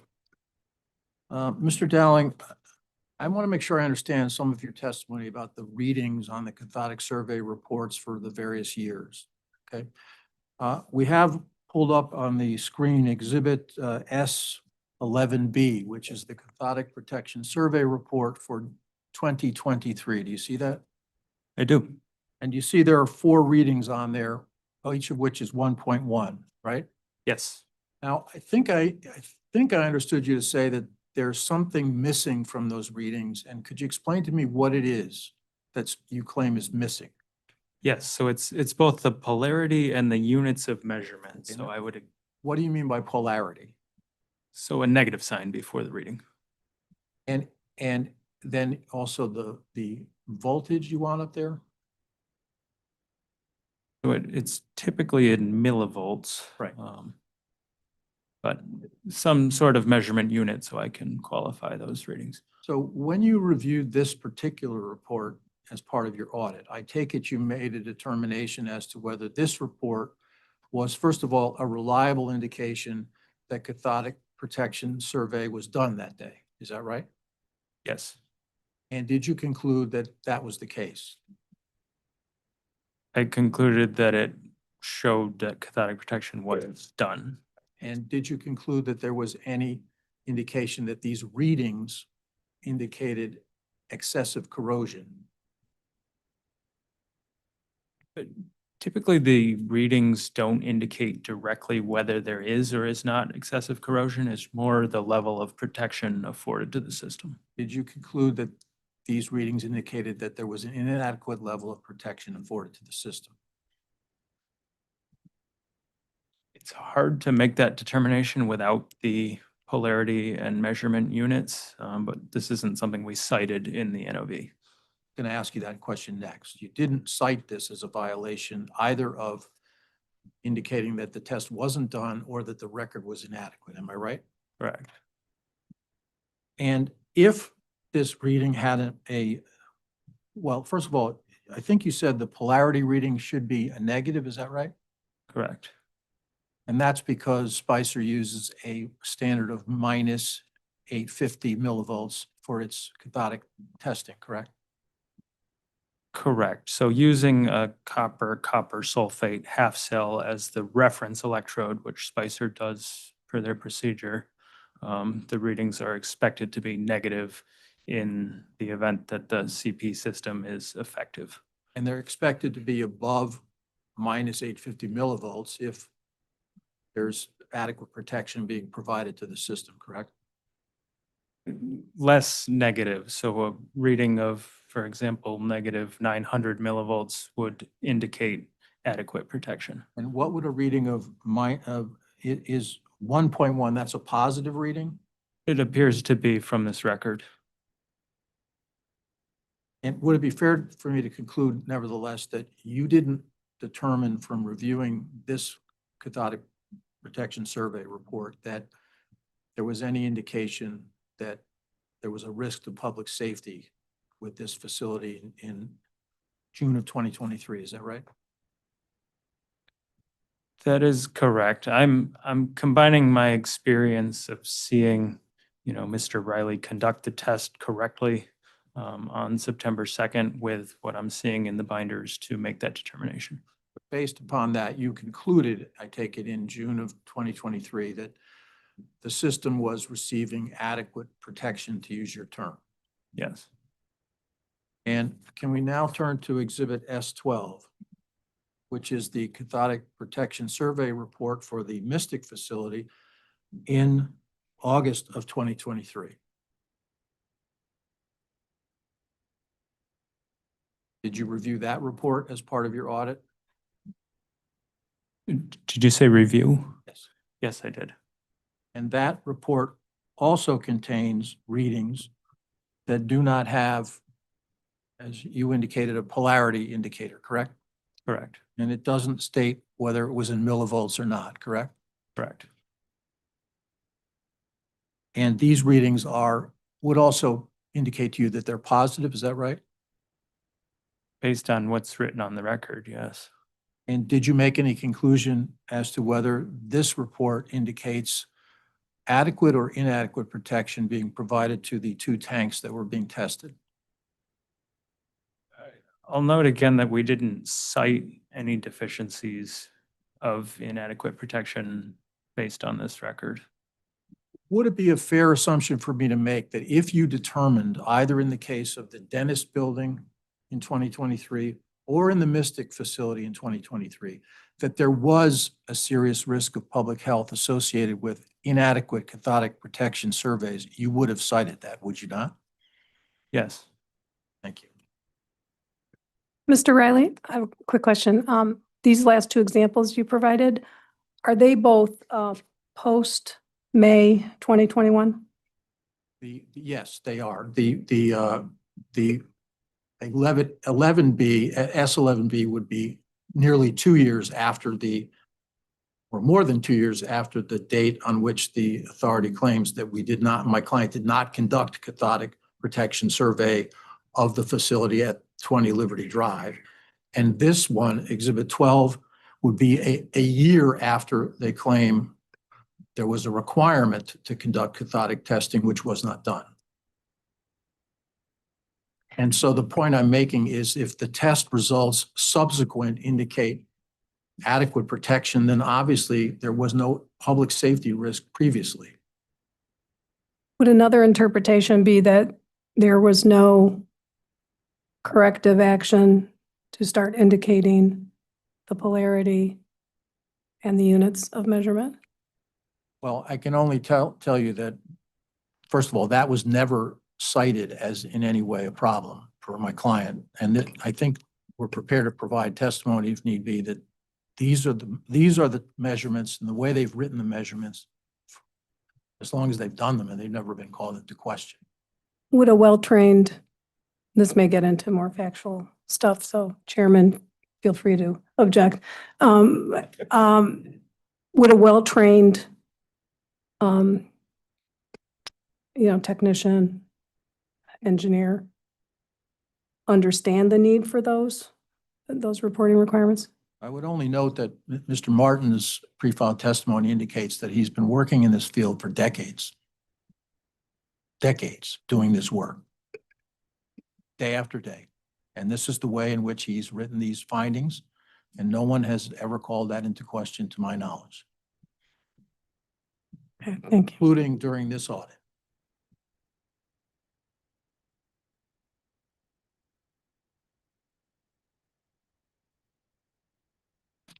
Yeah, Mr. Dowling, apart from whether the authority issued a violation notice pertaining to the way in which these readings are written, did you call to the attention of Mr. Sheldon or anyone else at the company during the audit that you felt these readings were somehow inadequate or improper? I don't recall if I mentioned it specifically. All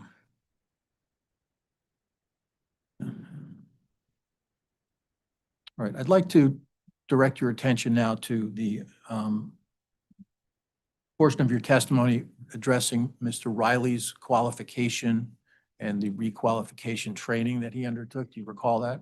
Yes, And have you read the testimony of Mr. Sheldon pertaining to that subject, which is contained in Exhibit, I think it's S16, but I'll double check. Strike that. S16 is the testing record that we submitted, so I'll rephrase my question. I just want to know if you've read the testimony of Mr. Sheldon concerning Mr. Riley's experience and training. I did read Mr. Sheldon's testimony. And did you also read Exhibit S16, which is the training record that my client prepared relating to Mr. Sheldon? I did. And am I correct that in the requalification testing that you've, I think I'd object to this, because this would probably be appropriate for the direct examination of, Mr. Sheldon. this is cross-examination of a witness they put on the stand who testified on this subject? You're asking questions about a document that was created. I'm simply asking him if he read the document. He's already testified that he did. Yeah, I'm going to overrule. I think you can ask questions about the witness's awareness of the document. Mr. Dowling, are you aware of the actual training or that went into the requalification process Mr. Riley went through in 2025 or in 2021?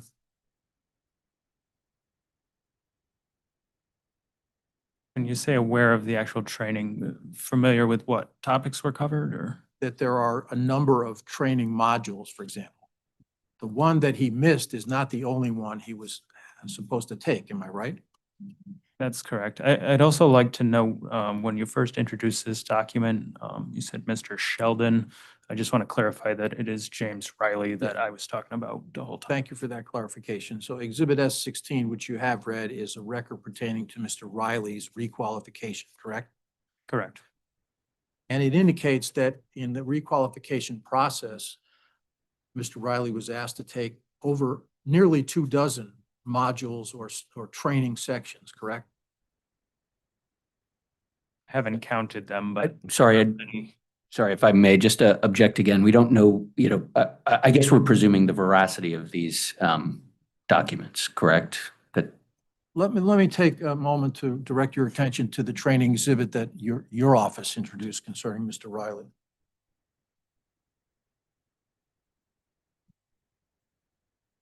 It's entitled Task Status Results, printed on August 28, 2025 from the EWN site. You familiar with that document? I take it since you offered it.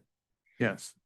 Okay, and what exactly does this document, which goes on for 6 pages, what does it show? It shows the training and task qualification status of James Riley. Okay, and there are literally dozens of training topics on this document, are there not? Yes, there are many training topics on this document. Right, and the only one that you focused on is the one labeled propane basics and abnormal operating conditions, which he took and passed and which was valid until June 4, 2021. Am I right? That's incorrect. It was valid until June 4th of 2024. Okay. And your concern is that Mr. Riley didn't take that training over again until August of 2025, correct?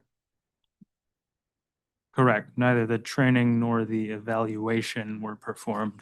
Right. But this report indicates that he took lots of other training in July of 2025, doesn't it? It does. I'd just like to note that those other trainings don't deal with abnormal operating conditions. Understood. I'm simply trying to point out that in the requalification process he underwent in 2021 and 2025, there are dozens of specific subjects you have to take and pass. Am I right? Correct. And he was qualified in all those subjects other than the one that Mr. Sheldon inadvertently did not have him take until July of 2025, the one on abnormal operating conditions, correct? That's what the record shows. Yes. Excuse me, I think it was August of 2025, correct? Can you repeat the question? I'll rephrase it. The record you've produced indicates that Mr. Riley was qualified on all of these other subjects apart from the abnormal operating conditions, which had expired in June of 2024 and which training was not retaken until August of 2025. Is that right? By 25 for the other ones. Take the training on September 2nd.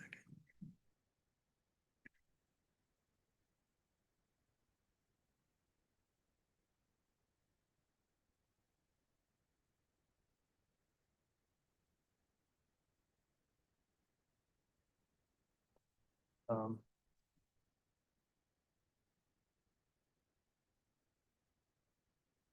I apologize. Could you repeat again? What, I'll withdraw the question. The one test that he didn't take, or the training he didn't take, he did take subsequently when it was brought to the attention of the company, and I think you indicated that he passed that test, correct? yes, based on the record here, it shows that he took that training and passed it. And when was that? August 28th of 25, And that was the one on abnormal operating conditions, right? correct?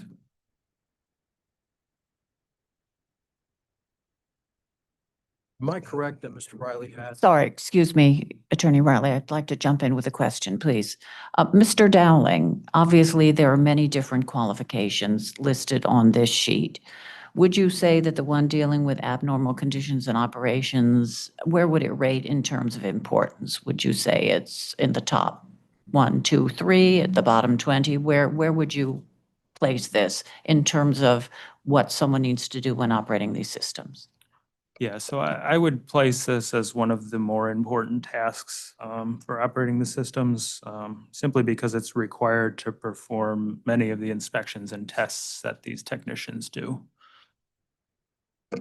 And of all the other items on this very long list, are all of these absolutely essential to the safe operation of systems? They are, to the extent that the technician performs any of these tasks, they must be qualified to do that work. So there is obviously, as Attorney Riley has stated, there are a long list of tests and qualifications one must have. And one must regularly recertify. Is that correct? Yes, that is correct. All right, thank you. Thank you. Mr. Dowling, do you know whether the training regarding identification of abnormal operating conditions changed at all between June of 2024 and August of 2025? I do not. Because Mr. Riley was qualified on that subject up until June of 2024, correct? Yes, the training that Mr. Riley took on June 4th of 2021 was valid for 3 years, based on Spicer's operations maintenance. Excuse me, his operator qualification plan. And if I understand your testimony correctly, you don't know whether there was any change in that testing between June of 2024 and when he took it again in 2025 and passed it. Am I right? That is correct. And Mr. Dowling, am I correct that you personally worked with Mr. Riley in the past before? Only in a professional context. He worked for one of the other companies that I audited. So he worked for another company that you audited? Yes, And am I correct that Mr. Riley had extensive experience and training before June of 2024 concerning accidental ignition and identification of abnormal operating conditions? don't recall specifically what training he had when he worked for the other company. That was a long time ago. Is it your contention that Mr. Riley didn't have adequate knowledge or experience to identify accidental ignition risks or abnormal operating conditions between June of 2024 and July of 2025? Yes, based on the fact that he didn't complete the training as required. Well, Mr. Dowling, I've been a lawyer a long time, okay? We have to take continuing legal education every year. Is it your contention that if I somehow accidentally took only 11 hours in 2025 instead of 12, that I'm somehow unqualified? I'm going to object to that question. It's not, as an engineer, we're not talking about continuing legal education and opining about what that might mean to the record here. So I'm just going to object to that I'll question. withdraw the question. I noticed in going through the discussion of how you assess the penalty in this case, you went through the factors and identified some that influenced you one way or the other. First of all, who made the determination as to the amount of the penalty? I'll take that. So The initial conversation is between Mr. Dowling and myself. And all we can do is make a recommendation that then goes to the commissioners and they make the final determination on what civil penalty would be issued. And in connection with your consideration of the factors that go into setting a penalty, did you take into account any of the voluntary changes and improvements the company had made regarding record keeping, training before the audit? As stated earlier, we take into account everything that's listed in 6122B, which includes past violations, anything else the company's doing.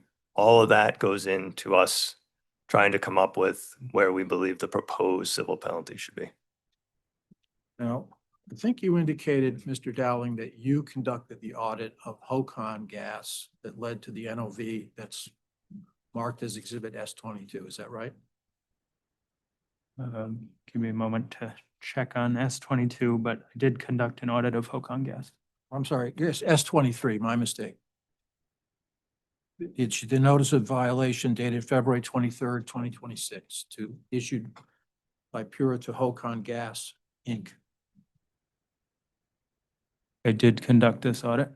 Did you have any role in determining the penalty for this NOV? In the same manner as it was determined for the immediate case. And am I correct, Mr. Baker, that you also were involved in making the recommendation that led to the issuance of this NOV? Yes, it's exactly the same way things transpired with this current Spicer case. Mr. Dowling and I had a conversation about the nature of the violations and then made a recommendation to the commissioners.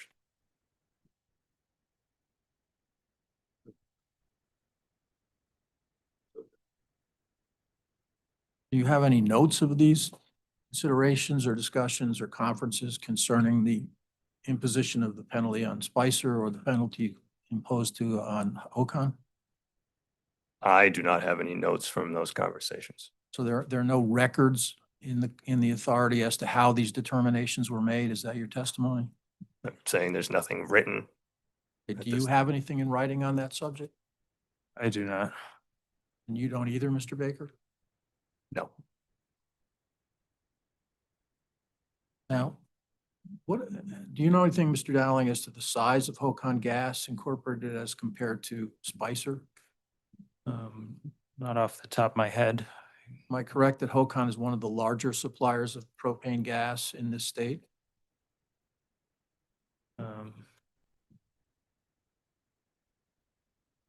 Most likely, I'm not sure exactly as to their size, but And am I correct that the NOV issued to Hocon alleges 13 violations of regulatory requirements regarding pipeline safety?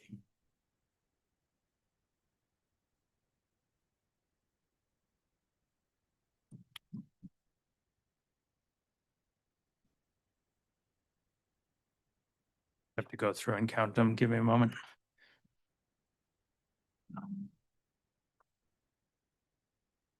No, that's okay.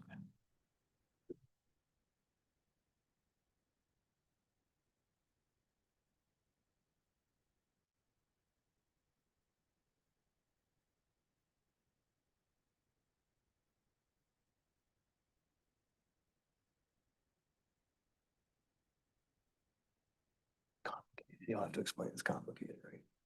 Because of some are more than one citation. Yeah, so in some cases, we cite the same code section more than once in that decision. So it makes the tally a little complex, but we cited violations in sections A through M. So I would say that there are at least 13 violations here. And among those violations, you claim that Hocon failed to conduct cathodic testing at 2 locations. Am I right? One in Morris and one in Wilton, Connecticut.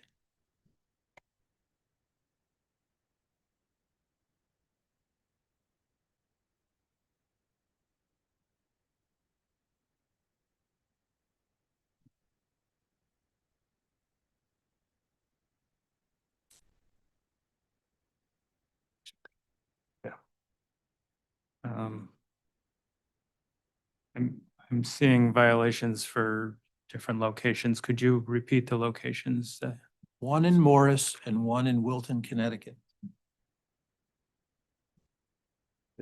No, I'm seeing one violation at 44 Taft Point, Waterbury, Connecticut, and one at 220 Town Green Center in Wilton, Connecticut, under 465A. Okay, so there were two violations of 49 CFR section 192.465A, correct?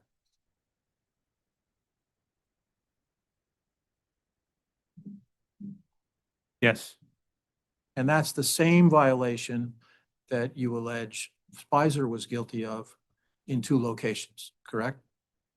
same code section. The circumstances were different. Same violation, failure to conduct cathodic testing at two locations. Exactly the same allegation made against Spicer. Am I right or am I wrong? I think that's been asked and answered. I'll let him answer it again. I'll object then. I probably would have let that slide, but I'm gonna sustain that based on your response. You can move on. Okay. Mr. Dowling, would you turn to page 6 of the NOV, please? Which NOV? The HOCON NOV, Exhibit S23. Yes, I have it. Am I correct that I'm directing your attention now to the discussion of failure to conduct cathodic protection testing at the 220 Town Green Center in Wilton, Connecticut? You understand that?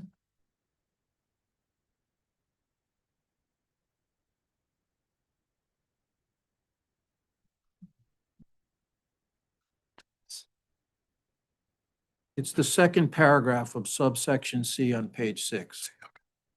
Yes, I see it. So am I correct that in this case, there was a failure to conduct that testing on January 15th, 2020?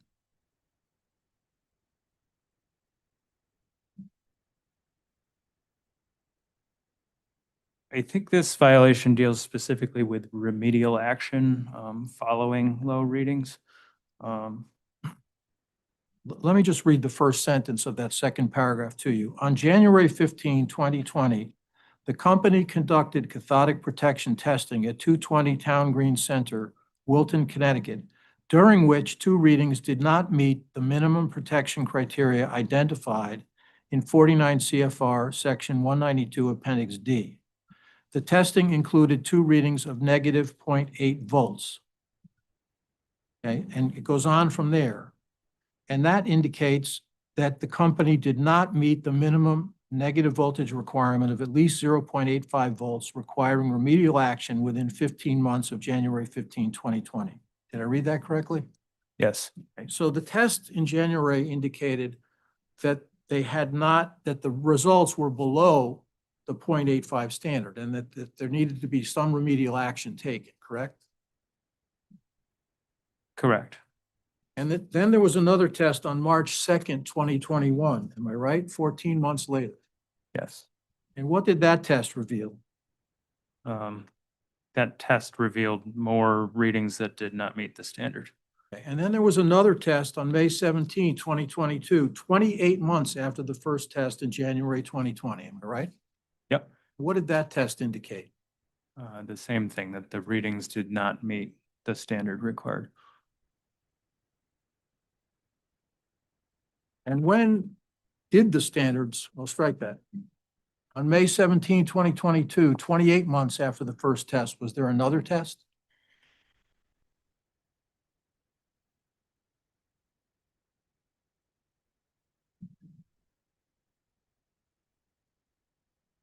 Yes, And could you turn to the top of page 7 of Exhibit S22, please? yes, Am I correct that you determined that remedial action was not taken until 42 months after the first test and 28 months after the second test at this location? that is correct. And did you also conclude at that time that even then, HOCON could not confirm that the remedial action was effective 42 months later? Correct. And am I correct that your NOV also indicates that Hocon then didn't do any cathodic testing the following year in 2024, correct? Yes.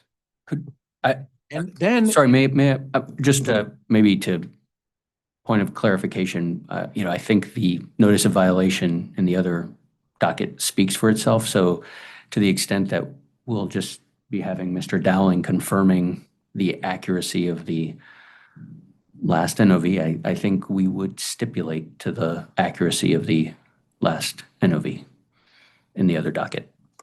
Well, I think it's cross-examination. I think I don't have more than a couple more questions on this subject. Sure. I mean, if you want to ask questions about what is clearly in a document that we can read ourselves, you can feel free to use your time to do so. Okay, Mr. Dowling, am I correct that in April of 2025, Hocon still had not confirmed or documented through additional testing that remedial action it took was effective to correct the low readings on the cathodic testing? That is correct. Okay. And am I correct that in addition to these failings, Hocon also was cited for failing to maintain records of corrosion control measures?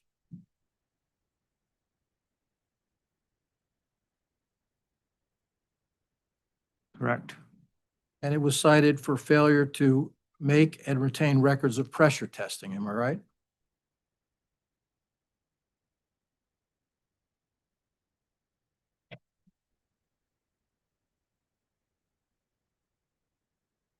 Yes. What is the purpose of pressure testing? To ensure that the facility can safely contain the gas pressure which it will operate at. And was it also cited for failure to test for gas odorization? Yes, it was. What is the purpose of gas odorization? To ensure that the gas is readily detectable by a person with a normal sense of smell at concentrations approaching a potentially explosive mixture. And was it also cited for failure to conduct leak surveys?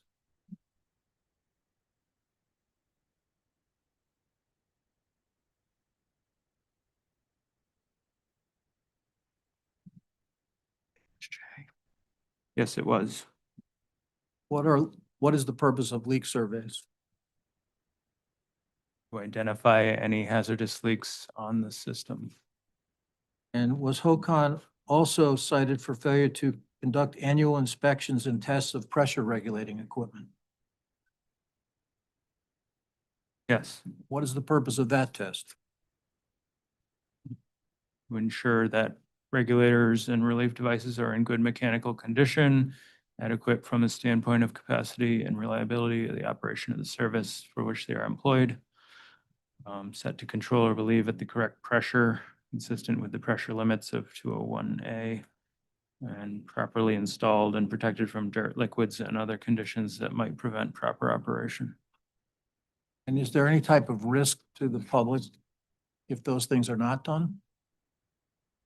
Yes, there certainly could be risk What is the risk? that these pressure regulators or relief devices will not maintain the safe operating pressure of the system. Now, Mr. Dowling, could you turn to page 12 of Exhibit S23, the Hocon NOV? Yes, I'm there. And do you see there's a paragraph about 2/3 of the way down that starts with the phrase, "the numerous violations"? Do you see that? I do. Could you read that paragraph into the record, please? Numerous violations identified in this notice constitute a serious threat to public health and safety. In addition, the violations appear to have been known to the company and continued in some cases for extended periods of time. But for the audit conducted by the GPSU, these violations may have gone unnoticed or unreported for longer, further increasing the potential risk to the public. Now, Mr. Dowling, am I correct that your audit of Hocon occurred after you audited Spicer?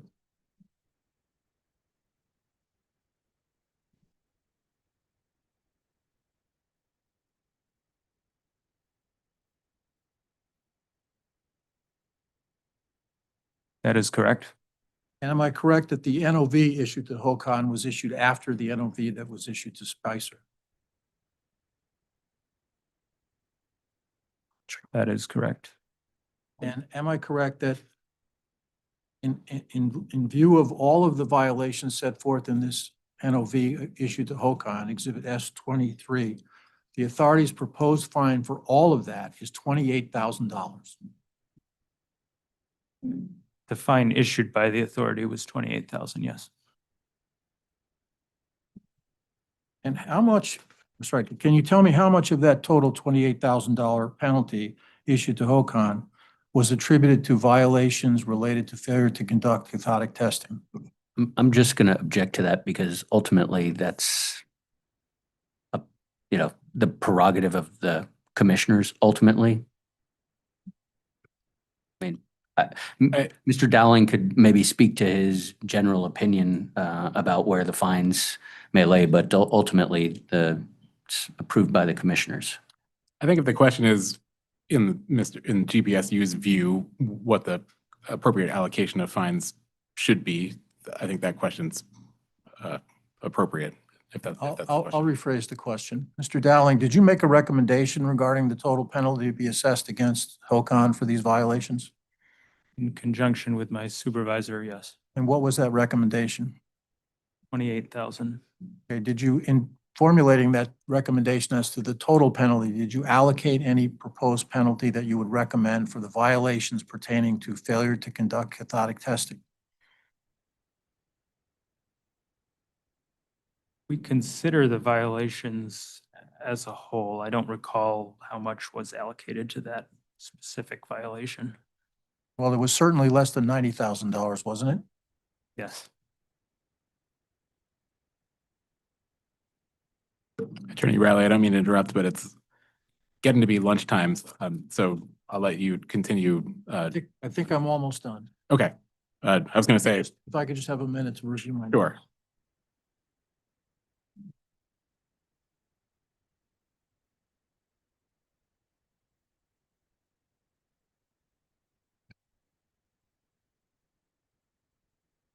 And to be clear, I wasn't suggesting we typically often break for lunch. We can come right back. I'm not trying to limit your cross. I was just sort of pointing out that if there's a good place to pause, that's all I was raising. Thank you.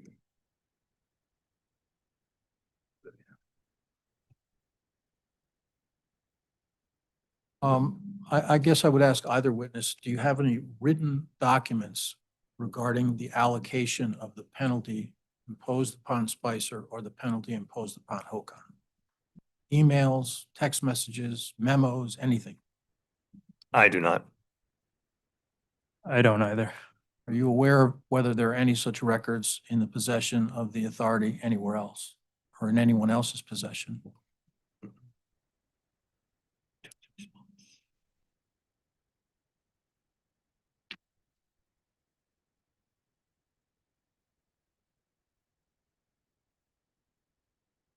Give us 1 second. I believe there is one document. Need to find it.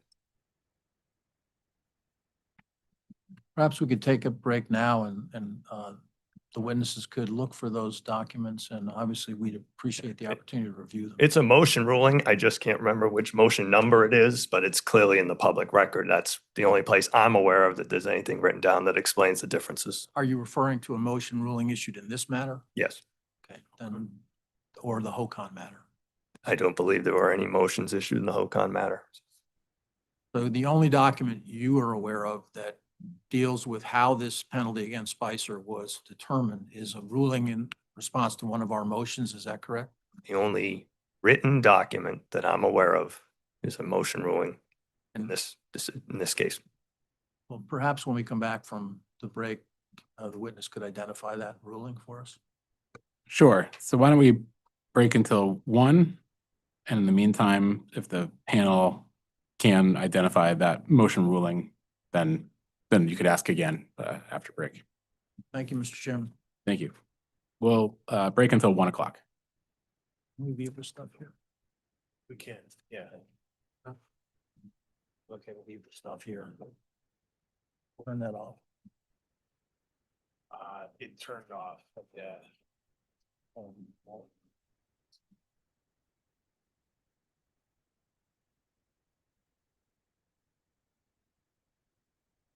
Past me. I'm a moving. Too much stuff.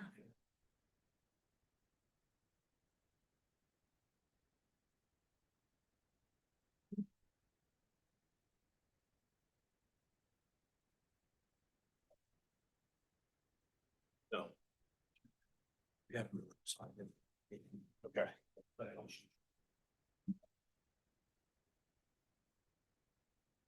Hey,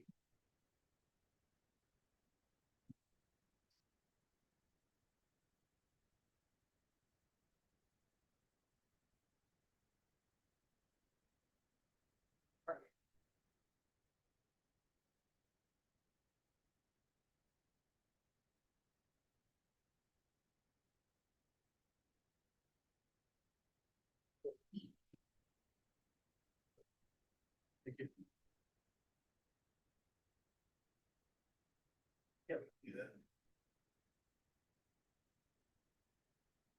Sorry. No, you're good. Oh, let me turn this mics off. Hot mics.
All right, we're ready to go back on the record.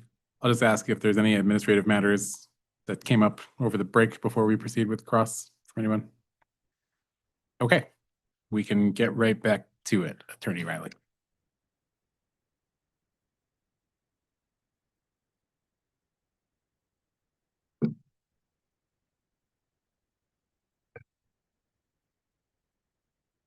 Yes, is your microphone on, Attorney Riley?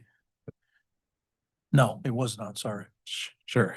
Yeah, it was the authority's response to motion 2. That's what I thought. So other than that, you're not aware of any documents that explain how the portion of the $100,000 fine was allocated to the cathodic testing allegations, is that right? I am not aware of anything, no. I just wanted to ask Mr. Dowling another question about the readings, and maybe we could go to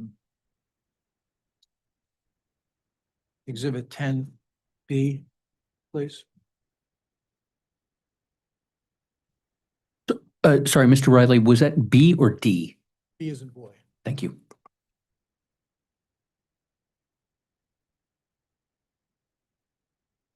Okay, I have it up. Okay. You mentioned earlier that you had some, I think you said you were somewhat confused by the readings on these cathodic protection surveys because they did not include a polarity or a voltage indicator. Is that right? I don't think they're fully qualified without those. I just wanted to ask, when you were there and you noticed that, did you speak to Mr. Sheldon about that at the time? Don't recall if I talked to him specifically about that issue. Did you express any concern that the readings were somehow not reliable to Mr. Sheldon at the time because of the missing polarity or the missing reference to MV? Again, this is going back quite a ways, over a year, so I don't remember exactly what I asked. Okay. I don't have any further questions at this time. Okay. I have a couple of clarifying questions, maybe just one, and I think Commissioner Beecher might also have one or two. Mr. Dowling, the 2021 survey that's at issue in the NOV, is there anywhere else in the record, or did you get to see anywhere else in the course of your audit, any other document that shows the readings from the tanks for 2021 other than that record? No, as far as I'm aware, that's the only record that documented any actual readings. Okay. As I looked through, like, I saw the work orders and other documentation. I guess it's in Exhibit 9. The other documentation from the same year. I just wanted to, I'm not an engineer. I just wanted to make sure none of these other pages show the cathodic reading results from that year other than page 2 on that exhibit. And no, looking through those documents, most of them pertain to other tests and inspections that would have been done that year. I don't see anywhere where it documents the actual readings. Okay. I think that was the only question I had. Commissioner Beecher, did you have some questions? Thank you. I have a couple of questions for the panel. So you noted that both of you had served as interns at the beginning of your career. That's pretty cool. And when you were interns, did you learn how to fill out a cathodic protection survey? So we never directly fill out any of these. Right. I'm sorry. Let me rephrase that. Did you learn the proper way to fill out a survey in that early period of your career? Yeah, so a lot of this was provided as training from PHMSA early on when we started. In their courses, they cover what's involved in a cathodic protection test and how it should be documented. And then in addition to that, while I was an intern, I shadowed other pipeline safety inspectors and watched them review these types of records during audits. So Mr. Baker? Yeah, my answer would be the same, just a fair bit of time before Mr. Dowling did it. But yeah, same thing. The training you receive out in Oklahoma, they actually a lot of times have pipeline operators come in and they actually perform the tests in front of you. They show you how they would document them. That's kind of, you look at that, it's kind of like the gold standard of how it should be done. And then, as Kevin mentioned, Mr. Dowling mentioned, you shadow more senior engineers when you start here and you learn the process and over time, right, you get a feel for what all the companies are doing, how they're all documenting them. And there always are some nuances to people. And this is a good case in point where, if you want to read these documents, letter of the law, it clearly shows they violated it, right? They need to have a negative number greater, more negative than 850 millivolts. They show a positive 1.1 something. So clearly we could have, but the reality is Mr. Dowling spent time with the individual who does the work. He's fully confident that the person knows what they're doing. He understands why they're taking the readings the way they're taking them. So we understand that even though an engineer's review, letter of the law, it's deficient, we know on these ones where the readings are, we believe, legit, right? Absent this one document that we believe is fraudulent, we understand that the readings, even though they are missing some things, are still valid. And because of the way the individual is doing the testing, it's acceptable. Okay, so it's, we know what generally accepted practice is, but we're also allowing some discretion here based on your professional judgment, it sounds like. Yes, and I will say this happens a lot. There's a lot of things that we look at, and when we understand that, the employees know what they're doing and how they're doing it, and it's just the way they've normally done their job, how they've documented their work. Once we get an understanding of that, we can feel comfortable that even though, like I say, as an engineer, if I were to look at that and say, boy, this is missing some stuff, but we know full well that, this was the ones that, again, absent the fraudulent document, the rest of them were highly comfortable that the employee did the job right. So Thank you. And so on the protection survey form that you've provided, I see maybe about a dozen items that get filled in by hand, 11 or 12, right, that a person has to write in. Would you consider this a burdensome compliance form? No, I think generally they complete this form in addition to many of the other inspections and tests that they do the same time. And it shouldn't be a big lift. So in your opinion, would it be easier to just, if you're conducting a test and you are conducting that test, would it be easier to just fill out those dozen items or replicate an old document and change it to update the date or anything else on the form? Which would be easier? Yeah, in my opinion, I would say it'd be much easier to complete the form in the field than to try to modify it. Okay. Would you agree, Mr. Baker? yes. And then finally, in your experience, especially for you, Mr. Baker, but also for you, Mr. Dowling, would it be typical or atypical to have identical readings on a cathodic protection survey form 1 year apart? Identical numbers, all four numbers to be exactly identical? We can't say it couldn't happen, but it would be rare. If you look at the other documentation, the 5 or 6 years worth of data that's in here, other than this document that appears to be fraudulent, the readings are slightly different. To get 4 readings identical from year to year is a lot harder than maybe 1. These readings are susceptible to something as simple as the moisture, right? So we know that from year to year, the precipitation never matches. So you go out there in a day, maybe it rained a couple days before, the soil's much wetter, you get good contact, you get pretty good readings. And then you could go the next year, there's been a drought, for 2 or 3 weeks. And actually sometimes you bring around a bottle of water with you to actually get the ground wet a little bit to actually assist you in getting the readings. So there's a lot of variability there.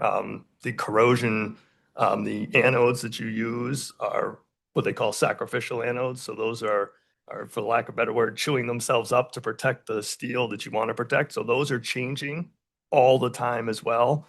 Sometimes at a very, very slow rate, but it would be very surprising to get 4 identical records a year apart during testing.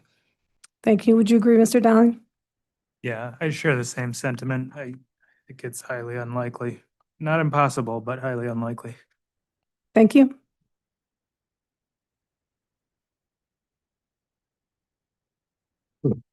Thank you. I believe you referenced that you, as the division, Gas Pipeline Safety Division, are subject to federal regulation, and I believe you mentioned audit. Is that correct? That is correct. Can you describe what happens in that procedure when the federal regulatory authority comes in and looks at what's going on in the unit? Yeah, there's actually 2 audits that occur. One is a financial audit, probably not very on point for this case. The second audit is the performance audit.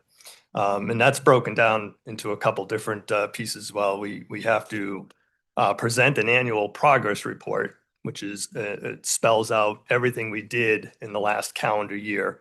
Like we just recently filed our 2025 progress report. It details the employees that were here, their qualifications, the companies that we're responsible for, the inspections we've done, the violations, the civil penalties, records we keep. I mean, there's a lot of material. So that is reviewed every year by the federal government. We're scored on that.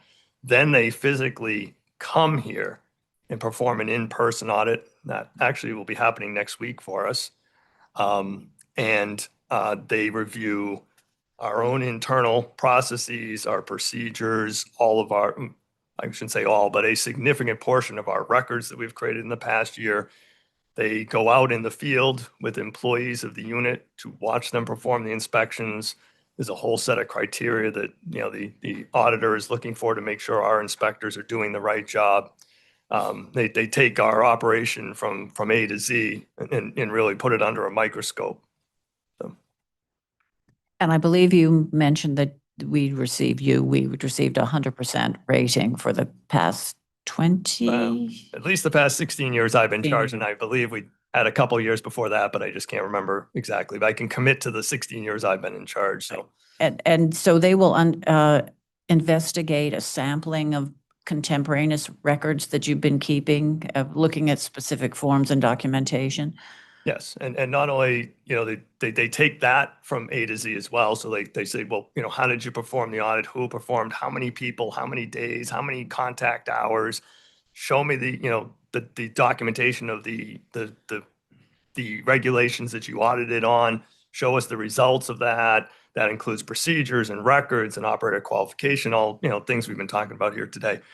Then if there are any findings from any of those audits that they've selected, and they will make sure they select audits where there are findings, they follow that path all the way through as well to make sure that we're doing enforcement correctly, whether it be, you know, minor things like the letter of concern that came up, or more important things like this where we're going to civil penalty.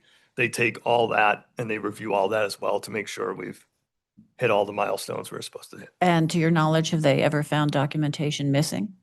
Not in the 16 years I've been here in If charge. there were documentation missing, what steps would you take?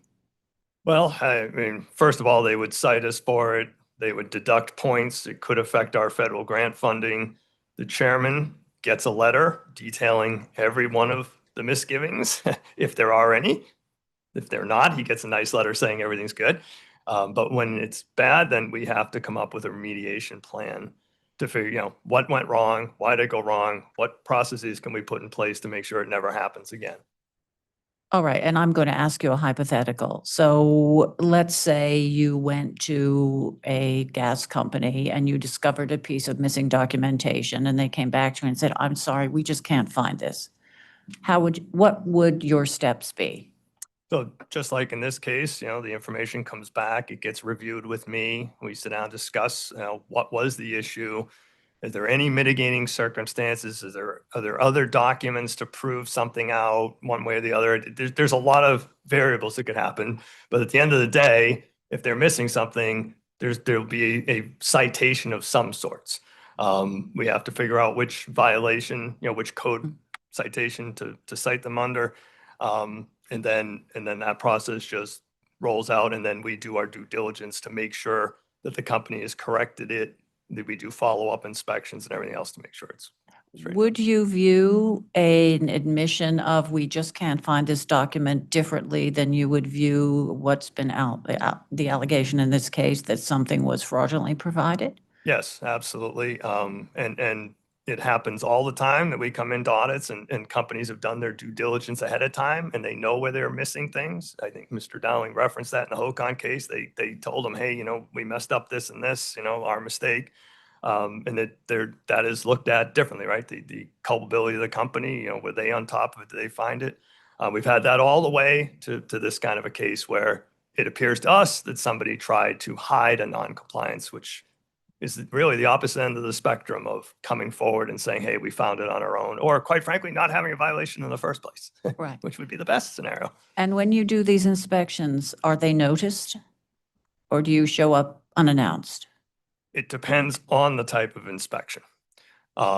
We have found historically that there is a good reason for us to show up unannounced to certain types of inspections. In particular, that most often occurs during construction inspections. And it's not like the company doesn't have some knowledge of it because they provide us a list of where they're doing the work. So they know they're at risk for us to show up at any of those jobs. But we found over the years that if you let the companies know, it gives opportunities for all kinds of important people to show up and make sure the job is running right before we do. So in those cases, unannounced inspections are the gold standard really in how to do it. Something like this where you're talking an audit, you need people, they need to pull records. Very rarely have we ever showed up to an operator out of the blue and said, we need to start looking at some records. When allegations have been made, and we're not saying that's the case here at all, but when allegations have been made of certain things, we have done some unannounced show up at the door and knock and say, we're going to start looking at your records because you don't want to give anybody any tip off. So it can run the gamut. In this case, this was a well-announced, inspection to the company and everyone was planned and ready. And by all accounts, Mr. Dowling, the operator, was ready for the inspection. All right. Thank you. Thank you, Mr. Chairman. All right, with that, we can excuse this panel unless, Excuse me. oh, May I ask a few? oh yeah, redirect. Sorry, I promised it at the beginning. Forget. Yes, do you need a minute to consider or do you just? We're ready to go. Oh, sure, okay. Thank you. Mr. Dowling, is the NEP-PBAOC training a required training for an operator who performs this task? Yes, so in accordance with Spicer's operator qualification plan, that task, which they are trained and evaluated on, is a requirement for technicians to perform this task. Thank you.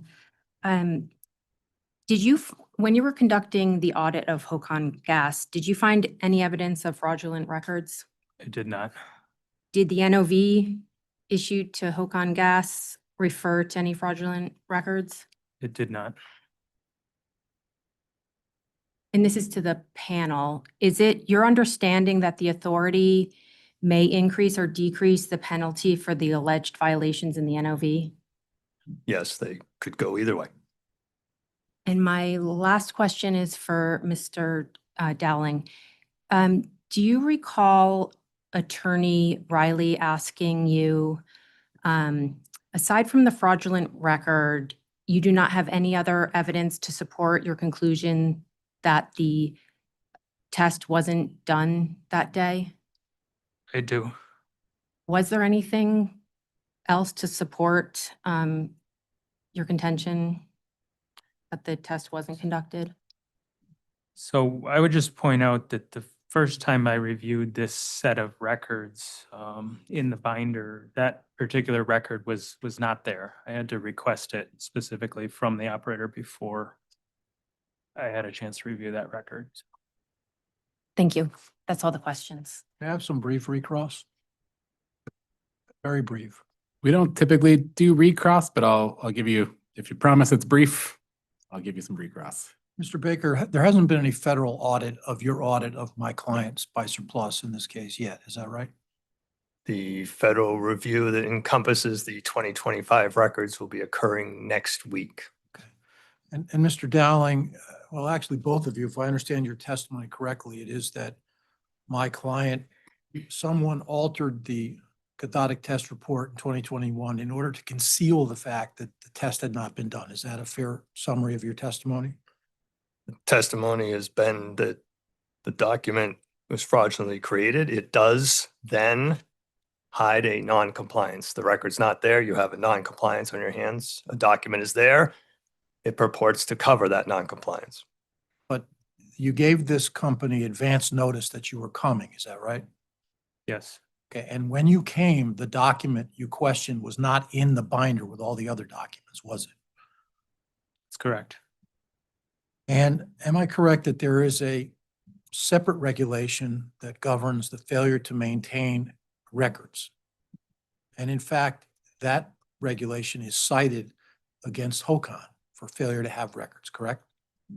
Yes, Okay, and the maximum penalty for that, according to at least the federal guidelines, is about $9,000. Isn't that right? Well, I guess federal guidelines, could you tell me, is that something you're referring to that was in your pre-filed testimony? S-22. That's 22. Okay, thank you. I'm familiar with that. I did read that. That document does no bearing on how the state of Connecticut enforces its rules. It may be something that the federal government uses, but it is not something that is required by the state of Connecticut. As a matter of fact, because we have a certification to perform inspections and enforcement on all intrastate operators, that allows us to have our own independent enforcement process, including the levels of civil penalties we might choose. The only requirement that the federal government puts on us with respect to enforcement is that we have substantially the same civil penalties as the federal government. And our statutes actually reference the federal government statutes. So therefore, our penalties match the federal government. After that, it is totally up to us to determine how to do the enforcement. However, I will note that this civil penalty summary actually has a section on culpability.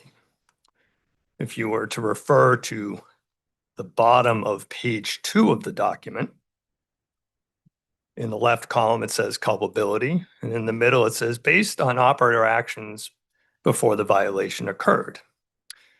And as we talked earlier, like with Commissioner Cheeseman, that sometimes the operators come out and let us know of their non-compliances, as they did in the HOCON case. You can see that one of the first pieces under culpability allows the operator to find it and let us know ahead of time, and they actually get a credit on their civil penalty. Again, this is for PHMSA, not for the state of Connecticut.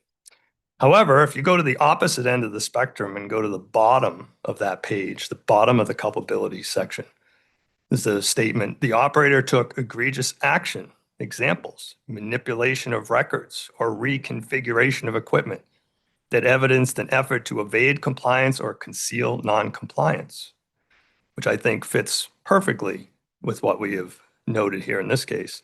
And if you look to the right column there, that notes that civil penalty could go to the maximum dollar amount if PHMSA were issuing this. So quite frankly, to be consistent with PHMSA, even though we don't need to, we're well within those dollar amounts. Quite frankly, we're nowhere near the maximum civil penalty amount. I must note as well, it's not only $270-something thousand per violation, it's also per day. So 4 violations, 2.7 million each.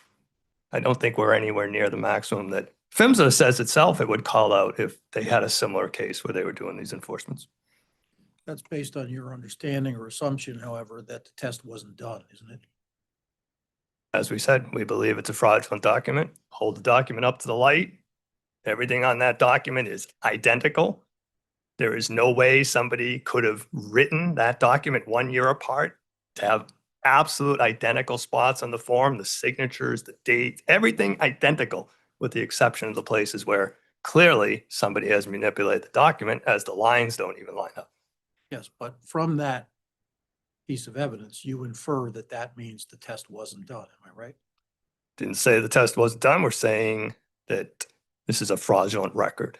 I understand that. And we've also said to you that based on our standard, if you don't have a record to prove that you did the test, then the test didn't happen. That's a standard that we work under. It's a standard that we've been trained to by the federal government. It's my understanding that other states do the same thing. We're very consistent in that. If the record isn't there to prove it, the work wasn't done. No further questions. Since we had no recross? I don't, but I just wanted to make clear that if the company is not calling their witnesses, I would like to examine them. Okay. Well, that brings us to the next phase on the agenda, which would be the next witness panel. So I'll ask Spicer, did you plan to present the witness panel today? We will present the witness panel, but if they want to present our witnesses, they can call them. I was saying we do plan to call them depending on the remainder of the case put on by the prosecution. If they want to call them as part of their case, they're welcome to do that. Okay.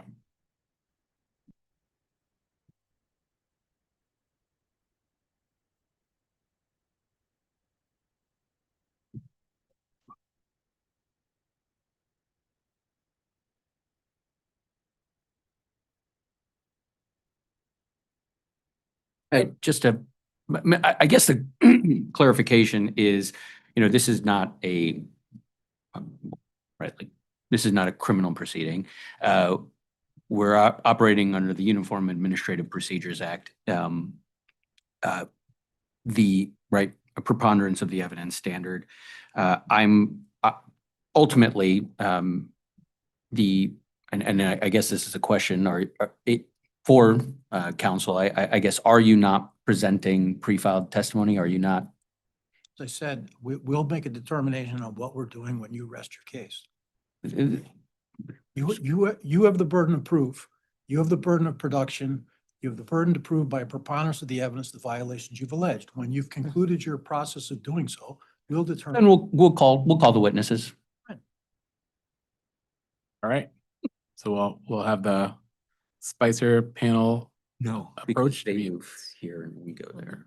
Oh, you're you're right. right. Oh, never mind. There are witness, I guess. So we'll stay here. Yes. I'm confused. I was about to offer for clarification, if we're doing it this way, then it's your direct. If we did it the other way, it would be your cross. That's Yes. how I would have viewed it if I was sitting where you were sitting, but We'll just.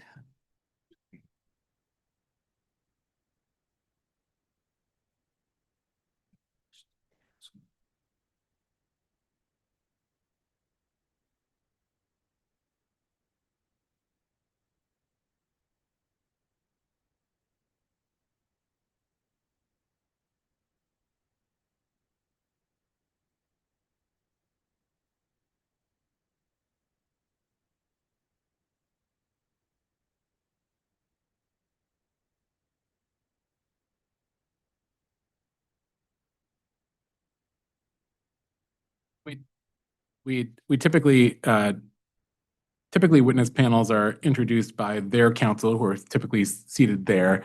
And given that's not the case, I'll just ask the panel to introduce yourselves and then I'll swear you in. Starting with you, sir. Brett Sheldon.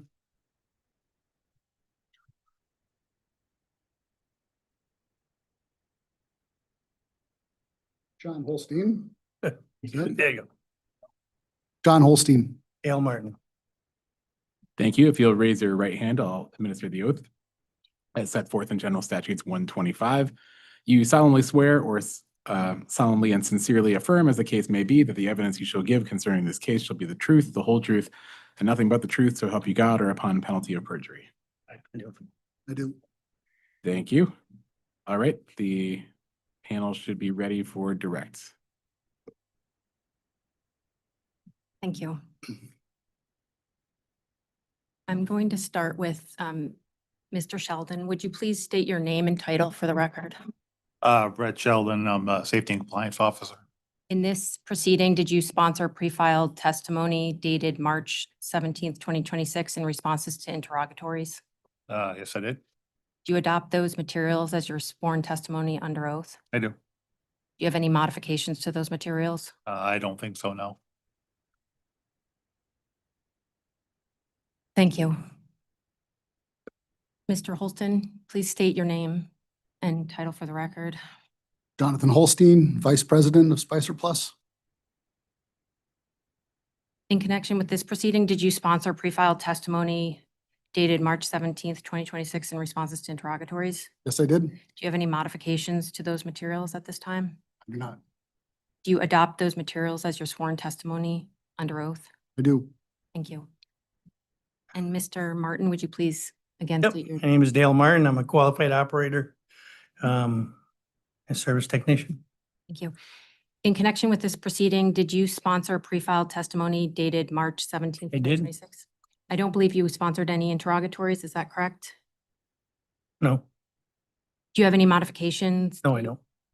Do you adopt those materials as your sworn testimony Yes. under oath today? Thank you.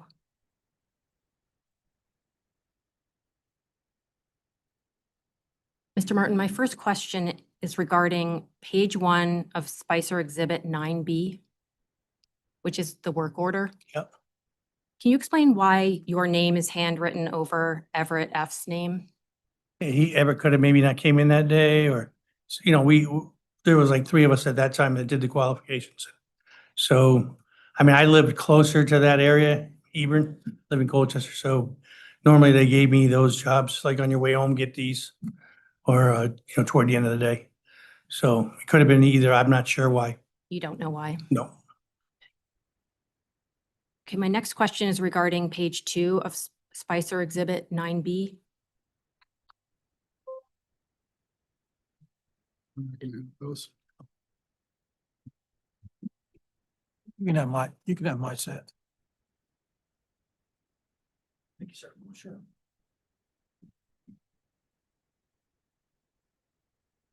Oh, thank you. Excuse me, Catherine, just for the record, I think in these exhibits, the work order is A, the cathodic survey is B, et cetera. Oh, I apologize. Okay. Just so the record's clear. Thank you. So we're talking about page, okay. And this is the cathodic protection survey document. Is it your testimony today that you filled out and signed this document in May of 2021?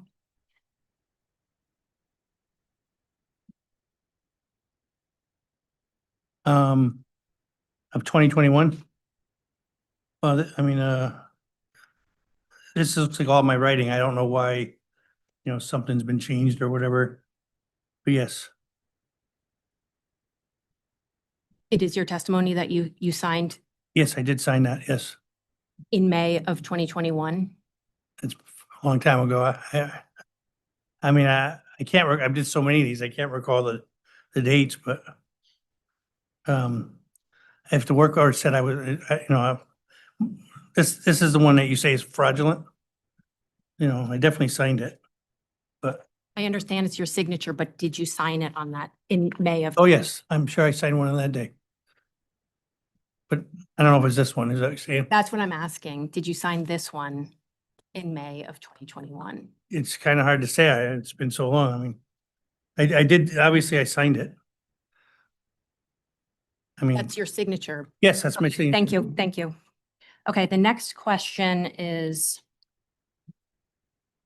we're talking about the same form. Is it your testimony today that you wrote, and I'm looking at both, if you could look at both Exhibit 9B, page 2.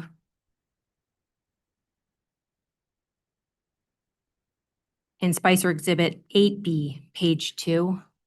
I don't know.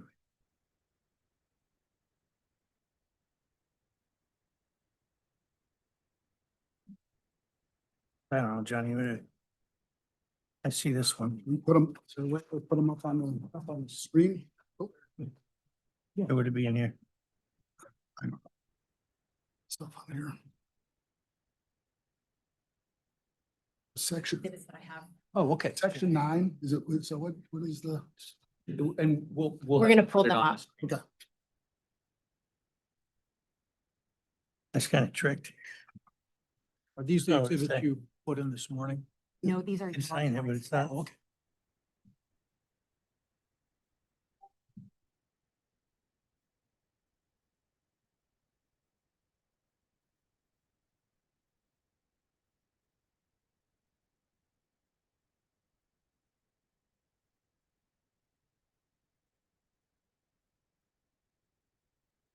It's here too. Yeah. Easier to see.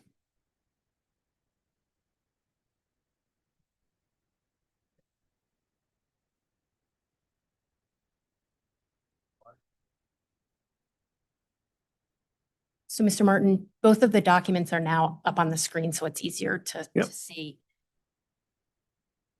Is it your testimony today that you wrote the word tank on the starting location of survey lines of the two documents in an identical way? Yep. 1 year apart? I always write tank. That's where I started my survey, from a tank.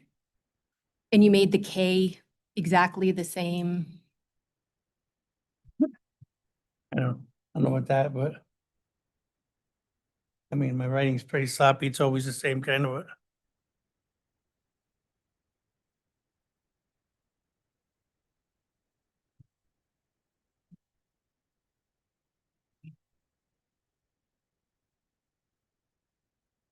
My next question is regarding the word tank on the ending location of survey line. Is it your testimony today that the way in which you wrote tank on both documents is identical 1 year apart? Yeah, they do look identical.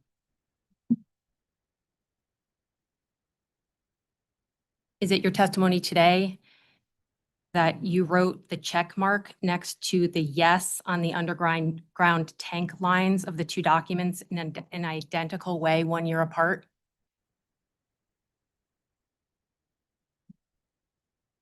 I mean, I don't know, it's kind of strange, yeah, but I mean, I don't know what you want me to say, yes or no, or, I mean, like you said, it was during COVID way back 5 years ago.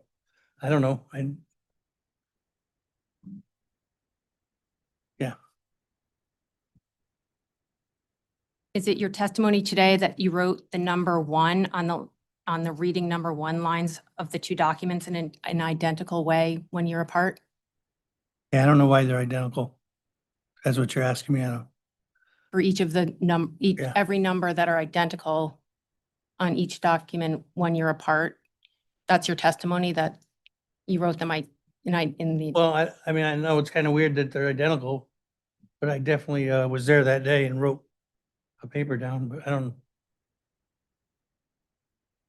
okay, thank you. And I have a request from Mr. Holstein. In the company's response to interrogatory GPSU 5,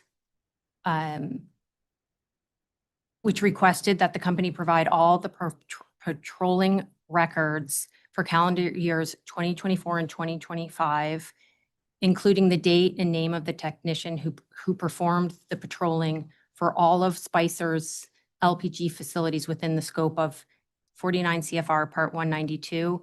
It looks like you only provided the patrolling records for the Mystic system and the Hebron system. Can you, I would like to request that you supplement that with all of the records, not only the patrolling records limited to those two systems.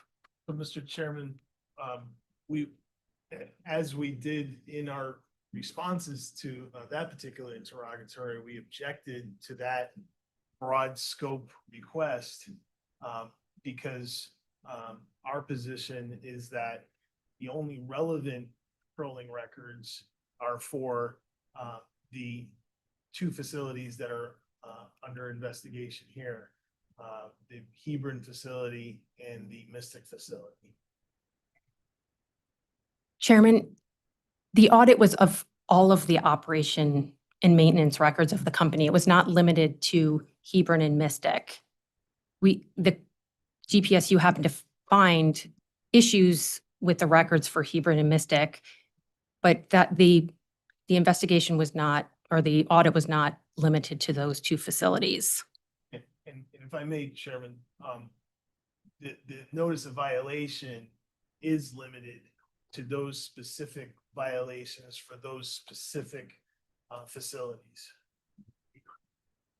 Yeah, Attorney Keenan, can you just give us a proffer of the relevance for these exhibits to the notice of violation we have to evaluate? Just one moment, Mr. Chair.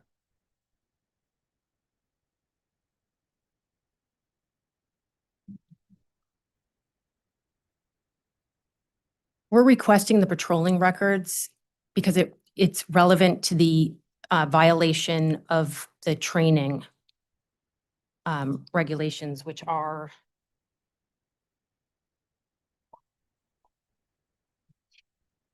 give me 1 second.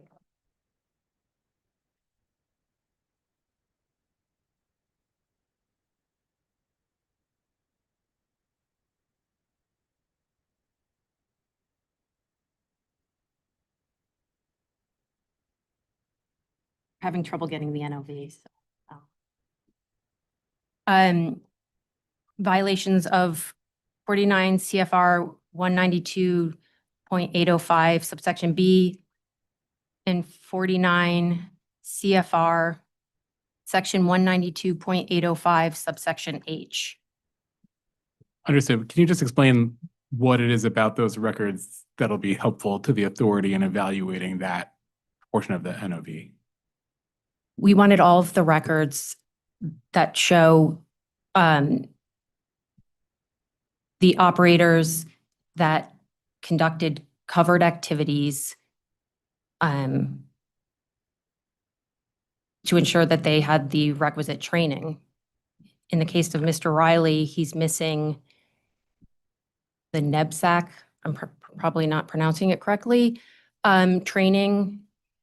And so we're requesting the records related to patrolling so we can.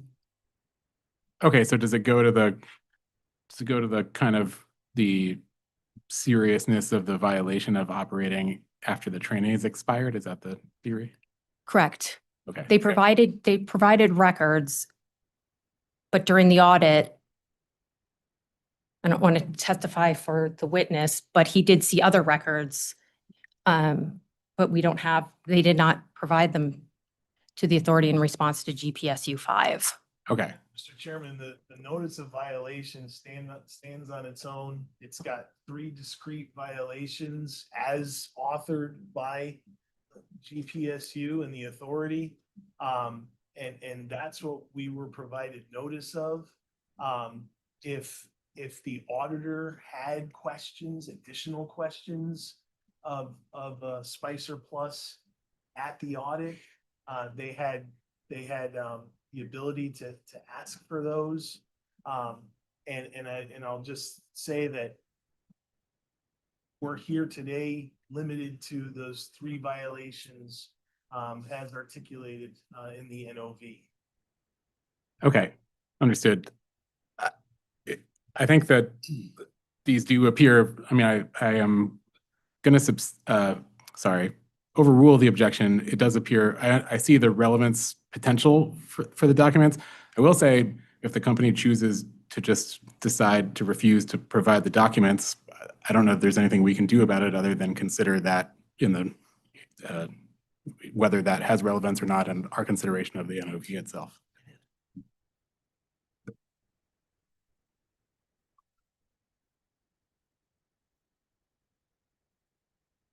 So in that light, Mr. Chair, may I ask Attorney Keenan, are you looking for Mr. Riley's patrol records?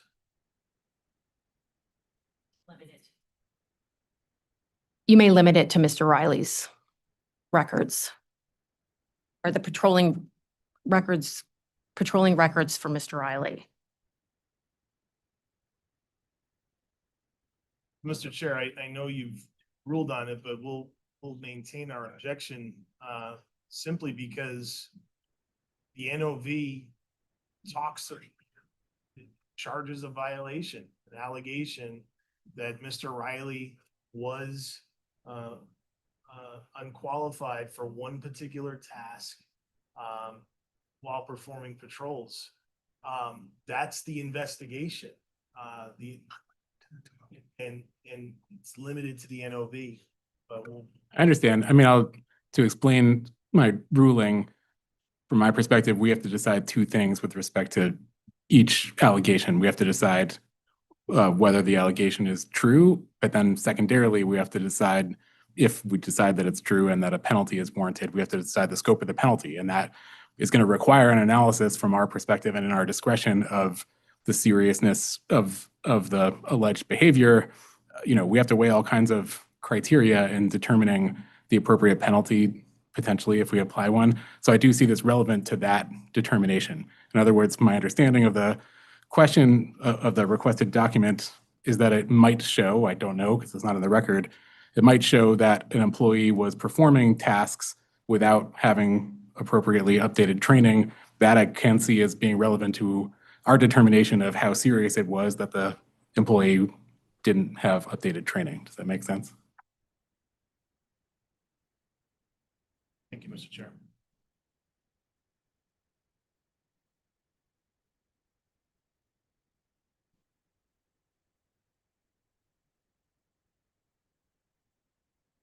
So I guess, do you want to ask the question again, or however you want to proceed? The company's providing the information we requested. And just to clarify, it's for James Riley, 2024, 2025 patrolling records. Correct, thank you. And we have no further questions on direct.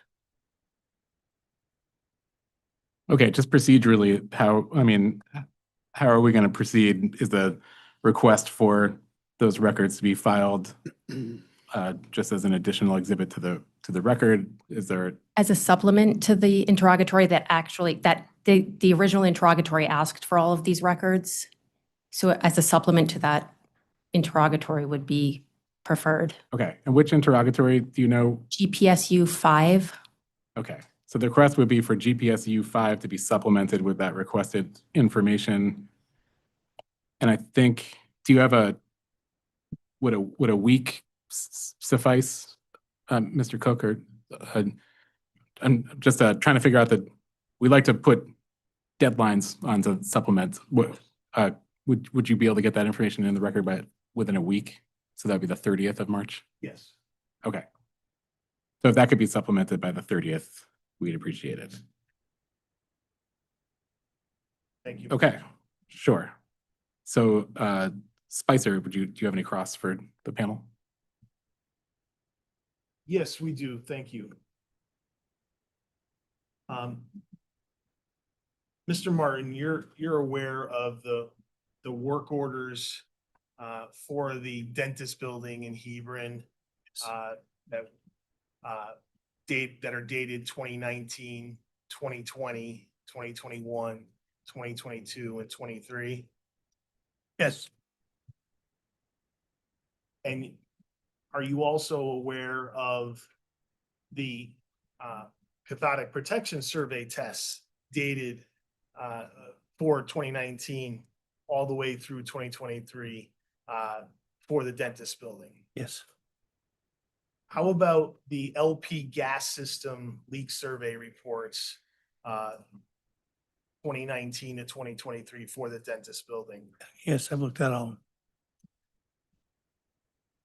And the regulator inspection reports 2019 to 2023? Yes, And the key valve, emergency valve inspection reports 2019 to 2023? yes, And the atmospheric corrosion control inspections 2019 to 2023? Yep. You recognize your notations on every single page of every single test and inspection form that we just talked about? yes, And was it the company's pattern to assign you to the dentist building in Hebron? Yeah, pretty much. I lived, like I said, I lived in the area, so I'm, usually try to give you jobs. That was, don't forget, that was during COVID, so they wanted you kind of closer to your home. There wasn't many people in the office. So, yes. And if we take a look at the work order for 2021, that's going to be 9A. Did you put 9A up? I think that's it. Yeah, I got it. 2021. We're going to put it up on the screen too.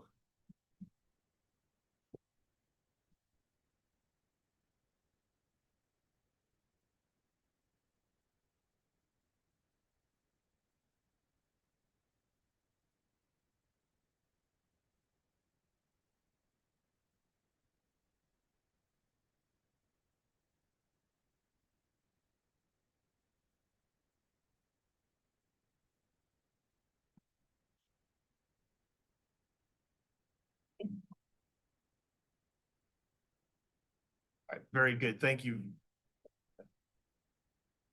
Could you scroll down just a little bit, Mr. Bumpin, to where it says description? Thank you. Mr. Martin, where it says description, what does it say after that to the right? Oh, What's that one word? Jurisdictional? Yeah, and I know you spoke to it in your pre-filed testimony, but can you speak to what the meaning of jurisdictional is to you? Yeah, I mean, it's annual inspection of, jobs with more than 2 meters or, underground tanks or, to do the survey, to do all the testing. And you said survey, is the cathodic protection survey one of those? If the building has an underground tank, yes. So that and all those other tests and inspections are considered under that umbrella of the word Yeah. jurisdictional? That's how, yep. And are you familiar with that kind of direction or description on the work orders for 2019, 2020, 2021, Yeah. 2022, and 23? Yes.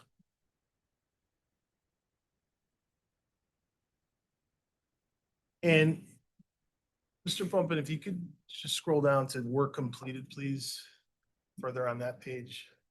Perfect, thank you.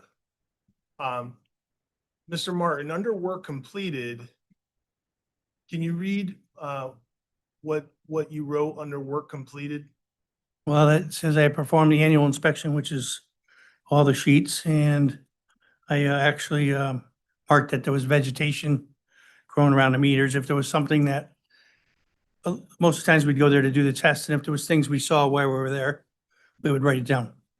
Okay, so under work completed, is it your testimony that you would write your kind of observations, a summary of Anything that I couldn't do that day or didn't do, or if there was a reason for it, I'd write it all down.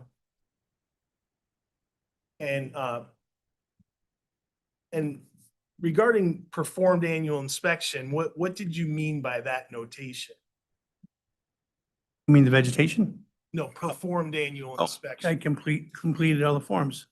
Did all the jurisdictional inspection. The key valves, the corrosion, check the anodes,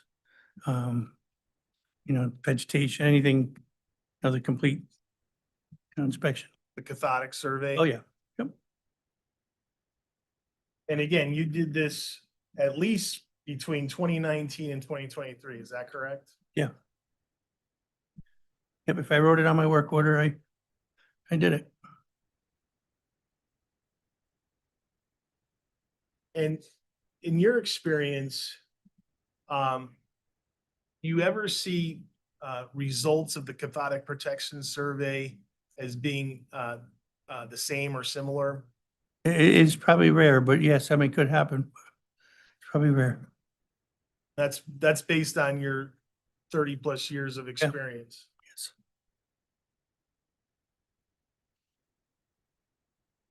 Now, earlier, when you were talking to Attorney Keenan, you said it was 5 years ago, Yeah, I mean, in particular, the 2021 round of tasks. And that, you really don't remember this particular. Can you go into that a little more as far as that, you do this in a pattern and it kind of becomes almost default for you. Yeah. Is that a fair yes. assessment? Yeah, when we get to the job, we, take our 5 sheets and I put them in my clipboard, and as I'm walking around, doing the inspections, I'd write everything down. And, just going back to this particular work order for 2021, you said when you write down the notation performed annual inspection, that's confirmation for Complete. you and confirmation on the record itself that you performed all those Yes, annual inspections and tests, correct? yes.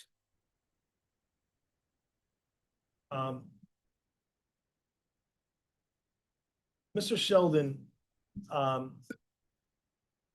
gonna ask you, given your, Excuse me, Attorney Cook, I have a question course. for your witness. So you go out, you do your inspection, you complete all the forms. What happens after that? So when we get in the morning, we get our main work order on top of the forms. We'd go do it, we'd get there, and we'd rate our time that we got there, and we'd start, I usually pull all the tools. I would need my meter for the anode test and, everything I need, put it on the tailgate and walk around the building and do what I gotta do as far as checking everything. And then after that, I would fill out the paperwork. And the next morning, all the paperwork for the day would be in a pile, and I'd put it in a basket. And again, was very few people in the office at that point in COVID. So everybody's paperwork, got together. And then if there was something missing, or normally we would hear within a couple of days, or So once you hand that paperwork and you had no knowledge of anything that happened afterwards, you would not personally place any of that No. paperwork in a binder? no, we put it in a basket for, So Whoever you takes could it. have, in fact, completed the test, filled out the paperwork, given Absolutely. it to the office, and then in the interim, absolutely. you had no further interaction with that Never. piece document you may have filled out. Yeah, once it goes in the basket, goes elsewhere. So you had, as far as you knew, you had done your Yeah. job. If I wrote on that work order that I finished the annual inspection, I did. I've been here a long time. But you can understand, absent that that paper being present, Yeah. that particular paper, there was no actual proof that for our inspectors to know that you had in fact done that job. Is that correct? Yeah, that's correct. Okay, thank you. Thank you, Mr. Chairman. Sorry, I just have some follow-up actually from Interim Commissioner Smith, who is listening remotely. I meant to say that after the break that Vice Chairman Arconti had to step out and Commissioner Smith is listening remotely. Commissioner Smith wanted me to ask, with reference to Exhibit 9, so all the inspections from 2021, do you remember what order the individual inspections would have been conducted in? Usually it's, start with, leak to the leak test. And then it would go to the regulators, because as I'm performing the leak test, I'm looking at the regulators, looking for vegetation, looking for corrosion. So you can kind of almost hit them, a few of them, all except for the cathodic test. You can hit those first few just because you're walking around looking. So while you're looking for leaks, you're looking for paint chips, you're looking for, regular damage, distance from vents to windows so you can pretty much hit a lot of them at the first, and then the cathodic would be my last one. Okay. Can you roughly, like, how long does this all happen in like a single day? This kind So of- if we're just going to do the test and not fixing problems, but writing them down, it could take 15 minutes, 10, 15, 20 minutes, depending on, if there was something really bad, I wouldn't, walk away from it. We'd try to fix it that day. Okay. And you mentioned that cathodic is typically last. Commissioner Smith wonders, he didn't hear you say that part, but he wondered whether it's possible that it could have been inadvertently skipped on a particular. So normally if it was skipped, like I said, somebody would have caught it, in the basket. I mean, anybody could drop it. I could drop it on the floor and fall out the door truck. I mean, that's very possible, absolutely. But I know I was there that day, and on my work order, if I wrote that, I did it. Okay. Thank you. Sorry to interrupt, Attorney Cook. Not at all. Thank you. I did want to ask Mr. Martin, going back to the work order, Exhibit 9A from 2021. Mr. Martin, are those your notations of time? 1:30 and 2? Yes. Correct. Yeah. Mr. Bumpin, would you mind just scrolling up a little bit? I missed that notation the first go around. Yeah, right there. Yep. So those are your Yes. notations. That's your handwriting. Yes. And what does that signify? So getting there, getting the paperwork together, walking around the buildings, and I normally go back to the truck, fill out the paperwork. I jot it all down on my little clipboard, finish the paperwork, and then, by the time I leave. So it's from beginning to end. And in your experience, how long does the typical cathodic protection survey? Cathodic test is 10 minutes.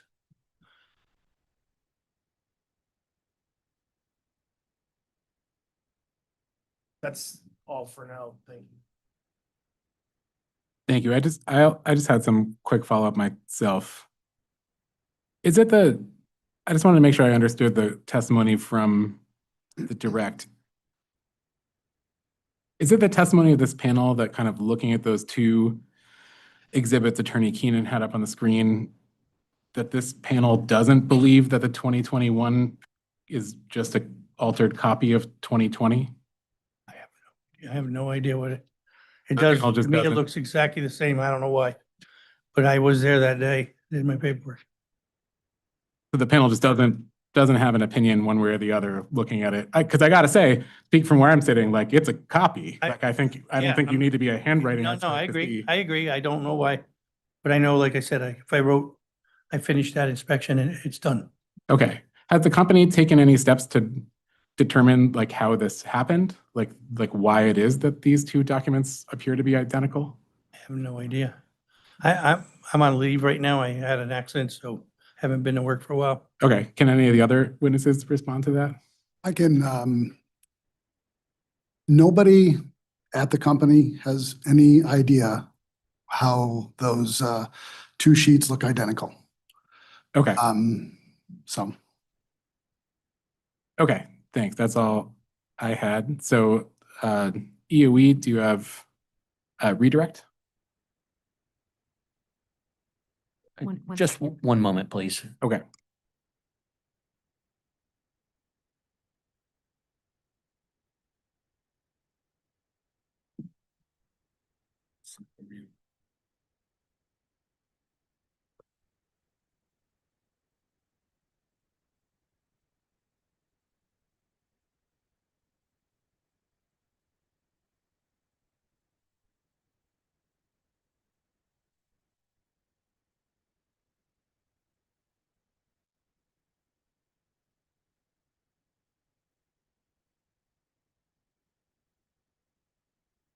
Chairman, we don't have any redirect. Thank you.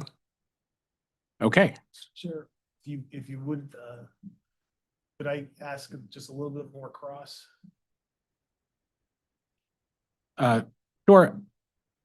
As I said, we typically don't do recross. I think if it's cross, that's like something that came up from the commissioner's questions. I think that's fair. Is that? Sure. It is actually. Okay. Yep. I think, You'll see the connection for sure. okay, sure. Mr. Holstein, are there, were there people working at Spicer Plus in 2021 that are no longer at the company? Yes, In the office. And can you articulate who that was? well, I mean, company-wide, there's quite a few probably, but in this particular, Yeah, how about people? who relating were- to this, Jim Saporita is no longer at the company. He has not been there since 2023.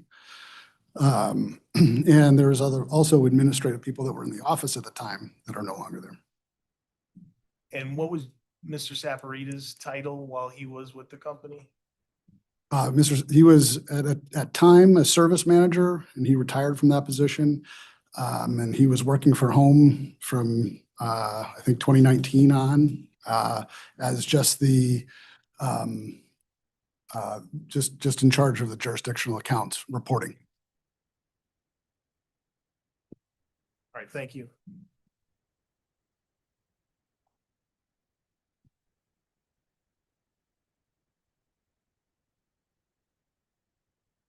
Sorry, was that all, Attorney Cook? We, I am, thanks. okay. So next, we would presumably have the same panel if Spicer wants to present its own panel for direct. Mr. Chairman, I hate to be overly formalistic here, but I think it does matter for an important point, which I'm happy to make at the appropriate time. But we need to understand if the prosecution unit is resting its case, or does it have further testimony or exhibits it wishes to offer apart from the response to interrogatory 5, which we'll be getting. Sure, we can ask EOE. I will say this is not the standard. This is an unusual request here at Pura. The standard we typically apply isn't one where parties rest their cases. It's an administrative proceeding. Like we have actually pretty simple questions before us, notwithstanding how important they are, but we're just here to find out, are these allegations true or not? And if so, how should we consider how to apply a penalty? So I think I agree somewhat with a comment Attorney Lopez made, which is this isn't criminal court or even civil court. We operate under the same UAPA as the DMV. So from my perspective, frankly, this is perhaps the most process any state agency provides in this state. I understand your point, Mr. Chairman, but as the commission ruled when it ruled on our motion for discovery, it specifically said that the prosecution unit has the burden of proof by preponderance of the evidence. That's their job, that's their burden. The time in which they meet that burden is when they put their case in. And if they haven't met that burden, when they put their case in, there are consequences for that. That's all I'm saying at this juncture. I understand, but as I raised this morning, our regulations also, whether they rest or not, allow the party with the burden to have the final say. So I just don't know, like, mechanically how you expect that to work. If they rest and then you put on a case, they have the right to close this hearing. Pardon? Yeah, they have the right to do that, Mr. Chairman, but it's a simple question. Are they done or not? If they're done, then I'll make my point. And you can decide whether my point has any validity or not. You can ask them if they're done. We're done. Thank you. Thank you. Wish I hadn't asked, because we could have gone back and forth for the next 10 minutes. My point is very simple, okay? That the prosecution has submitted insufficient evidence to support both of the charges pertaining to cathodic testing. The Hebron test, their only evidence is their claim that this form is altered. That is not. Respectfully, Attorney Riley, I have to just interrupt you. It's not time for oral arguments. You have an opportunity for a brief here. This is an evidentiary hearing, and we don't accept testimony from counsel. I'm not testifying. But we've moved past the question of the burden. I think the question before you now is whether you want to put a panel on. If you don't, you can explain why, if that's what this colloquy is. I would like the opportunity to just briefly make my point for the record. and then we'll put our case on. My point is. Then we will object as the party that had the burden. And so is this a motion for summary judgment? This is the UAPA. Again, I'm not understanding what the company is doing here. We have the right to make a record here. And the point I'm making is they have not proven the allegations. I have a right to set forth that contention for the record. You may decide that I'm completely wrong and we'll proceed along, but I have a right to make the record. And You my have the point right is. to set forth that contention in your brief. We are here to establish an evidentiary record today. I'm not hearing evidence from you, Attorney Riley. I'm hearing an oral argument that the prosecution hasn't met its burden. You can do that in your brief. That's where the purpose of the brief. And I feel rude for continuously interrupting you, but I don't know how to make it any clearer. Well, We're not using the time today to hear your argument, your legal argument about whether the state has met its burden. That's not the purpose of this hearing. If the record's clear that you're foreclosing me from making what is the equivalent of a request for directed verdict or dismissal of the prosecution's case, and you're not going to let me make that record, then I will stop. As long as that's clear in the record, that I have tried to make the argument and you're not going to permit me to do it, then I will stop and we'll put our case on. What I can tell you is that we're not going to rule on a motion, as is the authority's practice. So if you want to try to make an oral motion today, as I said, this isn't the place to do it because we're not going to rule from the bench. So you can choose whether to determine in your discretion, it being your defense, whether to rest yourselves and put this argument in your brief, or you can put on your own case. We're not going to decide that question for you while we sit here today. I understand that you're not going to make a decision on that question. I'll simply say that for the record, we're preserving our argument that the prosecution unit has failed to prove its case, and we will address that in our brief. And if we establish that that's the case, then that's the end of those charges, regardless of what we put on. And I understand you don't want me to elaborate on that at this juncture, so I won't. Okay. Are you ready to present? Well, if you're going to present this panel for direct, we just need to switch places. Only by tradition, the council representing the panel sits there.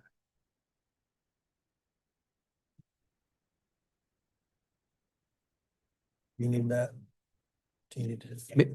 If we are switching, maybe we have a brief recess, like 5 minutes. Sure. Why don't we come back at 2:20, just 6 minutes. Thank you. Thank you. We should take our name tags too, right?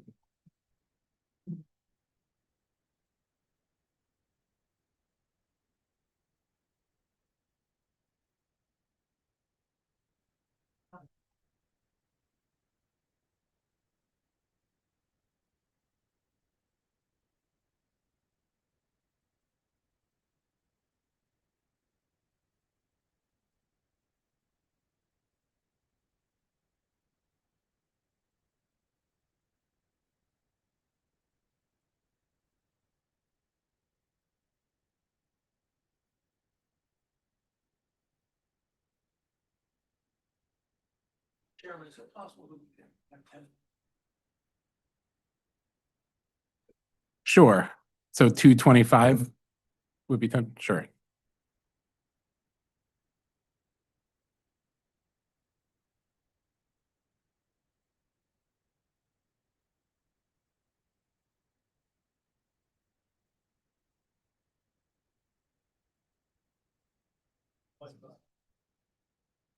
Yeah, we'll take it back.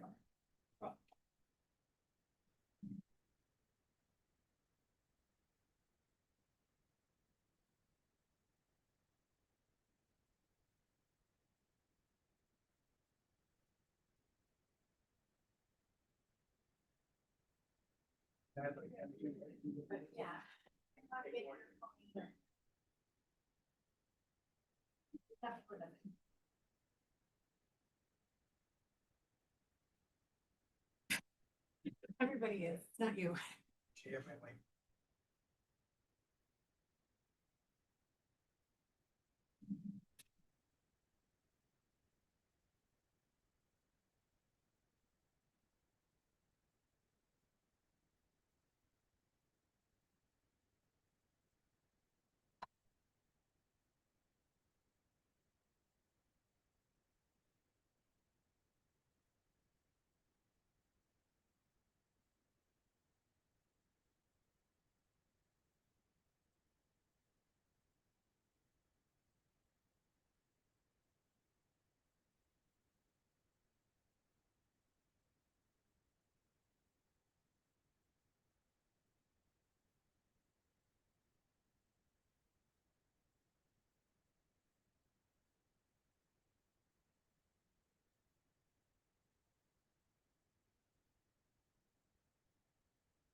covering the tomorrow's hearing and all those other days, right? Covering every day except for Friday. Do you want me to, I'm writing like the Veritex calendar thing now with the agenda. Do you want me just to copy you on that with your? Oh, just send it to them. Okay. Oh, because I'll tell you to do that and they'll be like, why are you doing? So I miss the old, Me too, every day has a different job number. me too. I had one, like, I would 'Cause be they- like, when they ask me questions on jobs, they're like, can you give us information? Job number, blah, blah, blah. Like, what is the name of the case?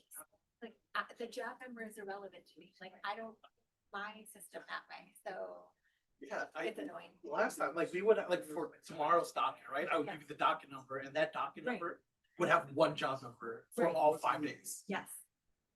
I'm writing back and I'm like, you can confirm job number, please. Right, yeah, it's annoying, Oh, my super God. annoying. Oh, yeah, oh, yeah. You have no idea how bad.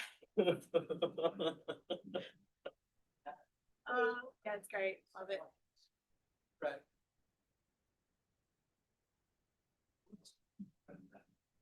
Oh.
Okay, we are, well, is it okay if we're back on the, up now? It was 2:24, so I was pausing. It is now 2:25, so we can be back on the record.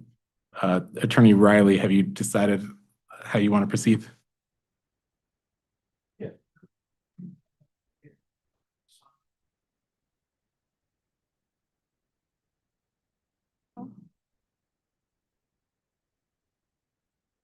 Sorry for that. Yes, we'll proceed ahead with our case in light of your ruling. Mr. Cook will be handling that. Okay. All right, Attorney Cook, the panel's already been sworn, so you can go ahead and begin your direct. Thank you, Mr. Chairman. And just to be clear, I know Attorney Keenan actually had our witnesses adopt their pre-filed testimony and the responses to the interrogatories. So I just wanted to make sure we're all on the same page on that. Yes, yep, we will acknowledge that those have been adopted. Very good.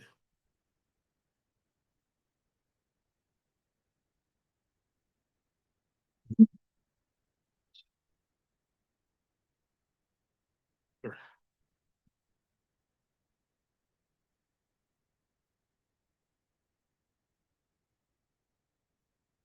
Mr. Sheldon, I wanted to ask you a few questions.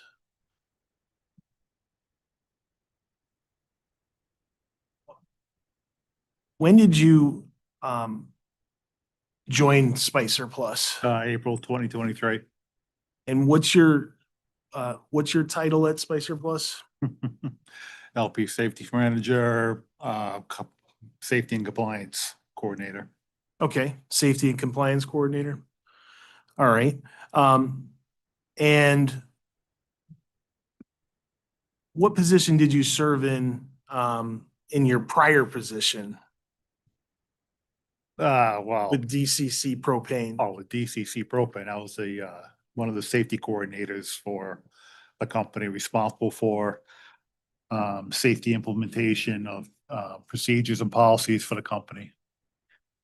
Okay, and was the exact title Health, Safety, Environmental Coordinator? That's the exact title. All right. And are you also a firefighter? Yeah, I've been a volunteer firefighter for 25 years, chief for the last, of my department for the last 12. So you're the fire chief of what fire? Pomfret. Okay, so you're the fire chief of the Pomfret Community Volunteer Fire District? Mhm. And do you have, what are your responsibilities as fire chief? Overall safety of the entire community. I'm responsible for making sure the fire department is able to handle any variety of emergency that happens in the town, from medical to fire to natural disaster. Thank you. And so speaking of compliance, your title with Spicer Plus is Safety and Compliance Coordinator. You're also responsible for compliance for DOT, PHMSA, OSHA, all the alphabet companies, Very good. regulatories.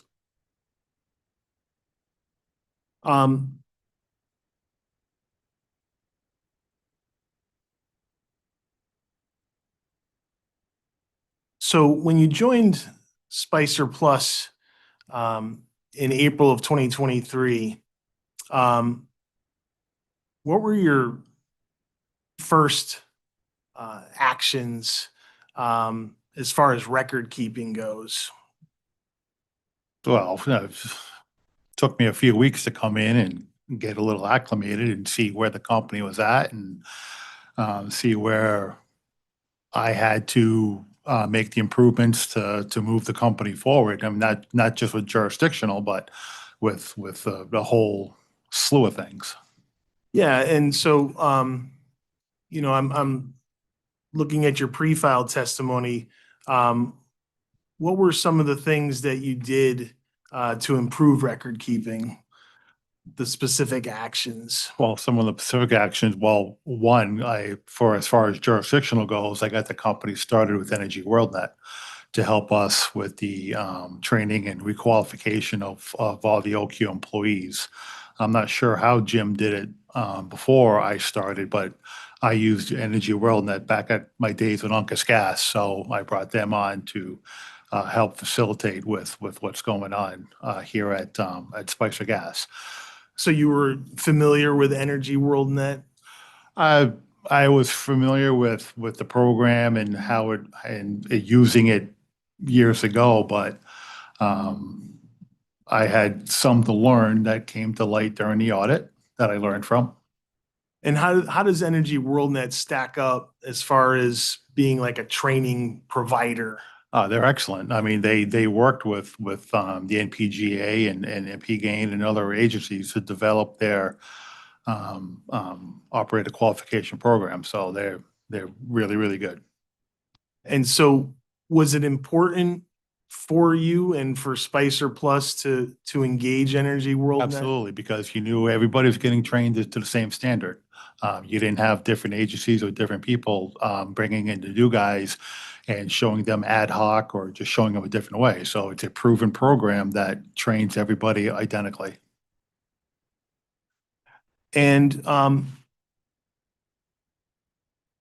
let's talk about some of the other things you did immediately after you joined Spicer Plus in April 2023. I helped write some policies and procedures that the company was lacking in to get them up to speed with what needs to be getting done on a regular basis, as you know, both regulatory, safety wise, and you know, stuff like that. And was part of that in particular making sure that the Spicer operations, maintenance, and emergency plan year to year was keeping up to So date? yeah, so as I got in and got comfortable and stuff, it was probably a few months later, I was able to get into the OM&E plan that Jim had in place and go through it and bring it up to date with a few things that had to be done to it. That the OQ plan, the DIMP plan, all that stuff. And similarly with the Spicer propane pipeline system operator qualification plan? Yeah, the OQ plan, yeah.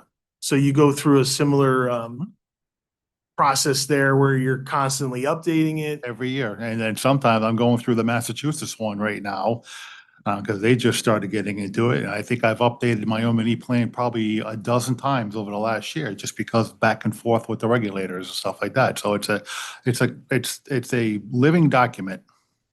And you talked about updating the the operations and maintenance and emergency plan document year to year, month to month.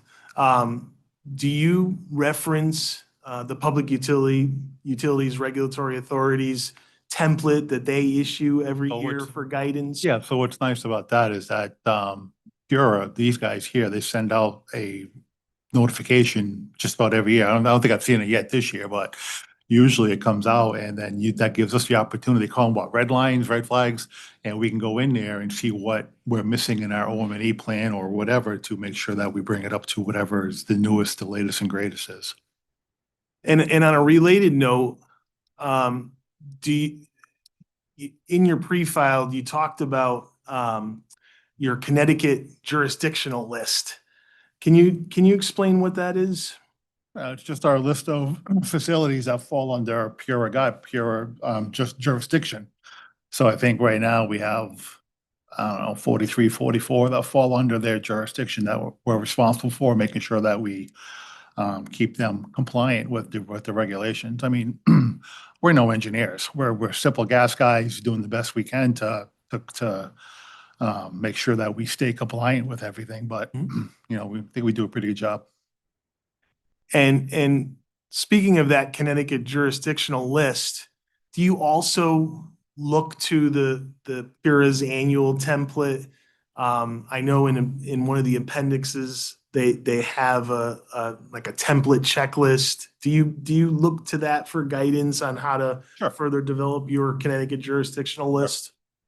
Very good. Do I get to it all the time? Yeah, like I said, Yep. we do the best we can.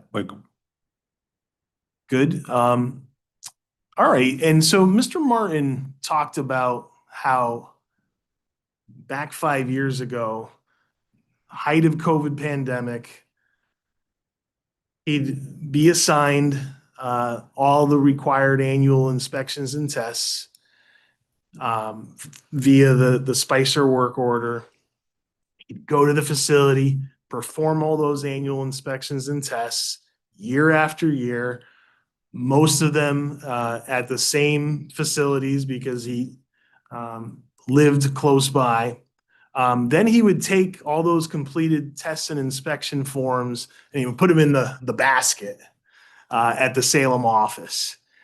Did you do anything differently when you came in April of 2023? Well, the way I did it on Cascas and the way I do it, when I start now is that every single work order that comes into the office comes to my desk first, whether it's jurisdictional or not. So I put eyes on it first thing. You know, I can't speak to the way they did it back in the day, but I know COVID was horrible for all of us. You know, it was very hard to follow procedures because of people not being in the office and everything else we had to deal with back then. But me personally, I'm the first one that sees all the work orders that come into the office and I send them to the appropriate people that need to them. As far as jurisdictional goes, the work order goes to one of my CSRs to have the work order processed and worked out, but the actual documents themselves, the paper, the patrols, the annual inspection forms stay with me and gets scanned into the computer onto the online, so we have digital record, but also gets put into the file that Kevin saw when he was at the audit. So maybe what you're describing is a kind of a change or an improvement where you actually personally pick up the test and inspection forms that are Well, like I said, dropped that's the off way- by the qualified That's officer. the way I do it. I can't speak to how they did it back in the day, No, it's- obviously. Yeah. That's how I do it. That way I maintain control of it and then as things come in, I have my spreadsheet that I check off that everything is done and that spreadsheet gets checked regularly to make sure, especially quarterly anyway, for the patrols, to make sure that the patrols don't get missed. And then annually, usually in the second and third quarter, I do the annual inspections. And again, I have the same spreadsheet where I can check off to make sure nothing gets missed.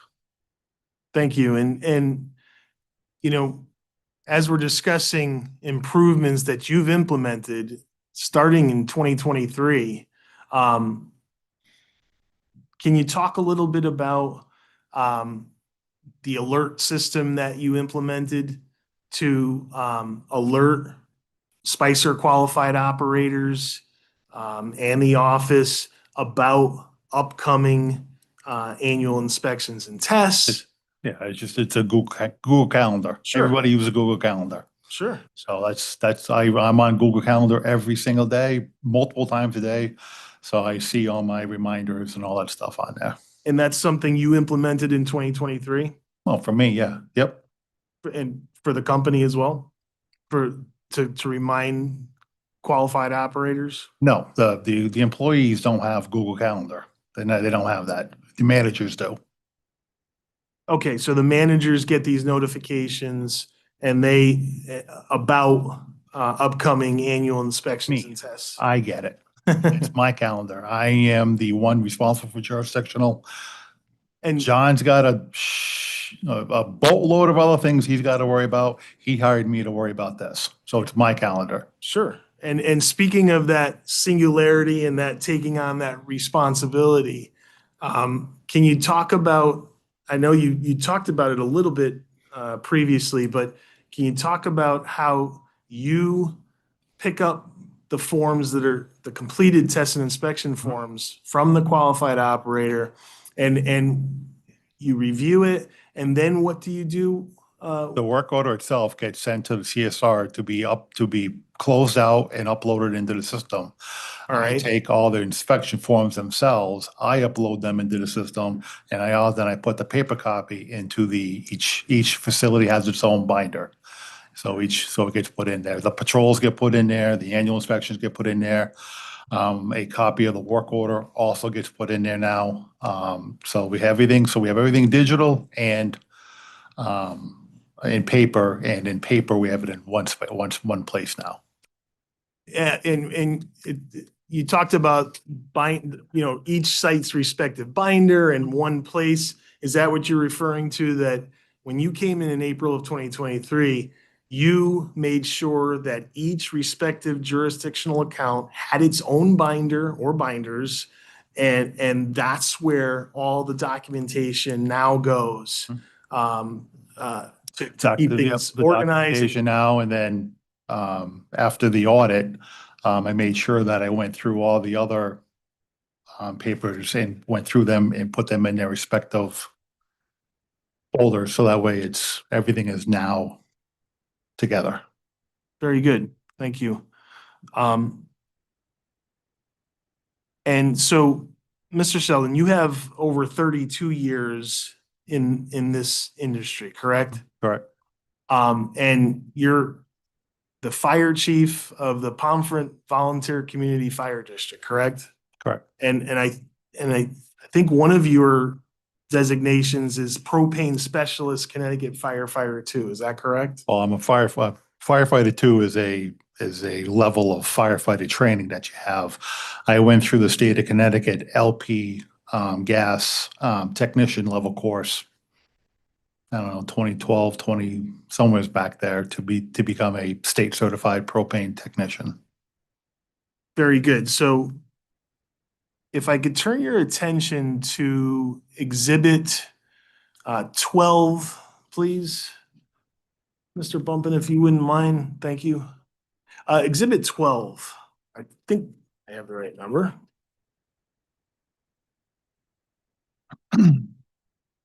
Should be yeah.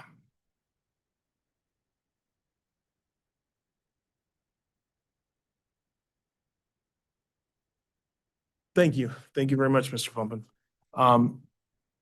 So Mr. Sheldon, as you can see, we're looking at the Mystic facility that's a subject in the NOV. And is this the cathodic protection survey test report dated 8/3/23? Sure looks like it. Yep. All right. Mr. Bowman, could you just scroll down just a little bit to the results of that test? All right, thank you. So, Mr. Sheldon, you see the reading numbers 1 through 4, right? Mm-hmm. And why are there 2 sets of numbers on each line? Get 2 tanks there. Maybe the stenographer didn't hear you. I'm sorry, you have 2 tanks on site there, side by side. Okay, very good. And so, I know there's been some discussion as to technical writing and whether there needs to be a negative and then millivolts after it. But what's your reading of those results? Okay, those are good results. Again, and as Kevin and Carl indicated that, they've taken for granted over the years that, again, we're not engineers. We're just simple propane guys. We're going to write it down. We're not in tuned to the official, the exact -1.5 MV, and they know it, and they take it and they give us latitude on that and stuff like that. So, but just looking at that, I know that's a really good reading. So it's a really good reading. So meaning that what does that mean? A really good reading? It's better than -0.850. Right, but what does that mean in the grand? Anything over -1.0 is considered a really good reading. So it's a good reading for a cathodic protection survey test, right? Yes. And it means that the cathodic protection system Is working. is doing its job very well, right? And that's the 2023 test, correct? Correct. And so in the NOV, as you know, the allegation is that a cathodic test was not performed in 2022. And obviously the reasoning behind that allegation, or the purpose of that allegation, is to make sure that corrosion is not happening, and that, a cathodic protection system is working. So if we have a 2023 very good reading, does that indicate that the corrosion cathodic protection system is working well in 2023? In 2023, yes. And how about 2022? If we have a 2023, In my 32 Very years good of reading. experience, I would say that I would assume that the 2022 had good readings as well. right, because the corrosion is just that. It corrodes.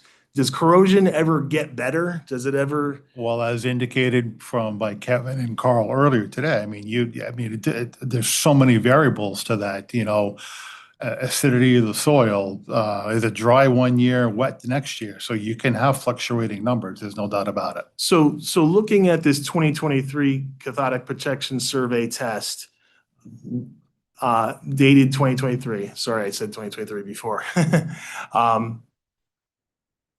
Was there any, in your experience, was there any risk to public health and safety at this Mystic facility in 2022? No. All right, thank you. So similarly, I'd like to turn your attention to Exhibit 10B, please.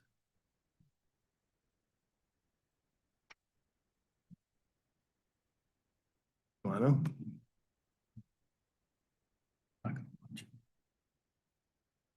You do it. Yeah. Okay. So, I'd like to do something similar with you here, Mr. Sheldon. Mr. Bumpin, if you could scroll down just a little bit to the readings. Yeah, perfect. Thank you. So again, Mr. Sheldon, this is the cathodic protection survey test report from 2022 for the dentist building, correct, in Hebron? Correct. And you see the readings, the reading results? Yeah, negative 1.3. And so is that also a very good reading? Yes, that's a very good reading. And so, of course, the 2021 cathodic protection survey is the subject of the NOV. In your 32 years of experience as a firefighter 2, propane specialist, was there any risk to public health and safety at the dentist building facility in 2021? No.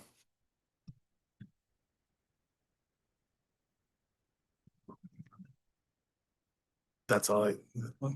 Mr. Chairman, could we just have 1 second? Sure.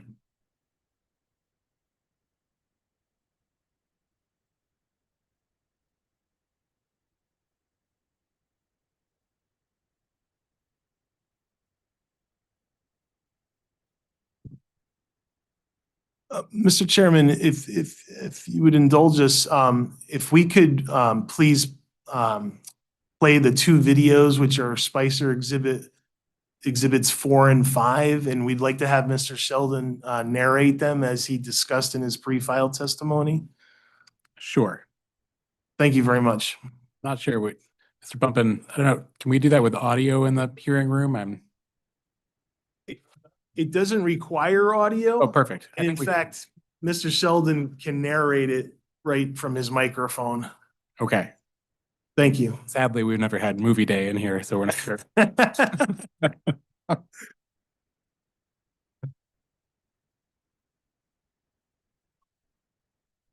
right. All right. So Mr. Sheldon, as you know, we have 2 videos that we've offered as Spicer exhibits. And we'd like to have you just narrate for everyone's benefit what happens in a proper cathodic protection survey test? And I will say before we start this, that these two videos were taken in February of 2026. And as you can see, the ground was frozen solid. So, Mr. Sheldon, in your 32 years of experience and qualification, is February a great year, a great month to conduct a cathodic test and get accurate readings? I don't like doing them in the winter, no. So with that, I'll allow you to just narrate as we go, and maybe you could even say, set it up a little bit, and then we'll have Mr. Bumpin play it. Well, right now we got, James, he's got his cathodic half cell in his right hand, in his left hand. In his right hand, he has the positive side of the electrical meter. Positive side of the electrical meter gets connected to the tank at a place on the tank where there's no paint, no coating, no nothing, so that you get a good solid lead connection to the steel. Very good. All right, and then now we'll play it, and Mr. Sheldon, if you want them to stop the video, you can just say stop, or you can narrate right over it. So James is connecting up to the metal stud down on inside that tank dome there, and he's going to take his half cell, and on the half cell, you want to do all four corners of the tank. All right, and then we have video number 2, which actually shows him, Mr. Riley, that's James Riley of Spicer Plus. He's going to take the cathode and apply it to the ground, correct? Yes. Yep. Okay. So there he is on the corner of the tank with the half cell into the ground. So you want to get a good earth to connection on the half cell to get a really good reading. So, and as Kevin and Carla talked earlier, you want to make sure that you have a nice wet ground there to get a proper reading, a true reading, whether it's good or bad. But you want to make sure that the soil is wet as best it can. Wetter the soil, the better. All right. Yeah, can you play it, Mr. Bumpin? Thank you. So you want to hold it there for a little bit to make sure that you're getting a good reading.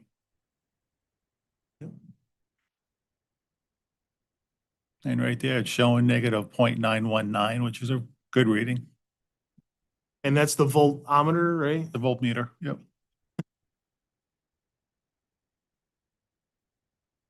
And you want to hold it there until the numbers kind of steady out. And are those millivolts that are being measured? Hmm. Okay, just like Mr. Baker and Mr. Dowling Correct. referred to, right? Correct. Yep. All right. Thank you, Mr. Sheldon. We have nothing further. Thank you. Mr. Sheldon, we understand you joined in 2023. Yes. And from your comments, can I infer that the state of record keeping left something to be desired? And that was one of the reasons you were brought in? No, one of the reasons why I was brought in was that the company was in need of a new service manager. And as John and I were doing our interview process, he found out my responsibility as far as administrator of operator qualification, jurisdictional stuff. So it was decided that when I came on board that I would take over the jurisdictional role from Jim Saporita, who was part-time at the time. And so that's how that all came to play. One just rolled into the other when I came on board. So when I came on board, I'm not going to say that the record keeping was horrendous. I'm not saying that at all. I'm sure Jim had his way of doing things that weren't my way. And with the advent of COVID shortly before then, I'm sure things seemed to me that they were in disarray, that need to be straightened up, which is part of the reason why I came on board and started to put things in my way. That way, I have my way of doing things. I know my way is the way that worked for me for years. Bruce and I and Kevin and I, we had many years together and things seemed to work. So I wanted to make sure that I put that back into place for my own benefit and for the benefit of the company. And you had a very precise way of going forward of documenting all the paperwork. I do. With a very clear chain. I do. The chain is basically me to the service technician doing the work back to me. So you not only process it, but see that the work is done and then. Absolutely. So you indicated your predecessor may have had a different way of doing things.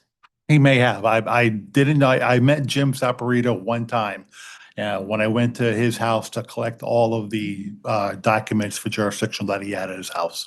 Okay, so all the documents were in fact being kept at his house. He had some at his house and we had, there were some files in the Salem office as well, plus what we had digital.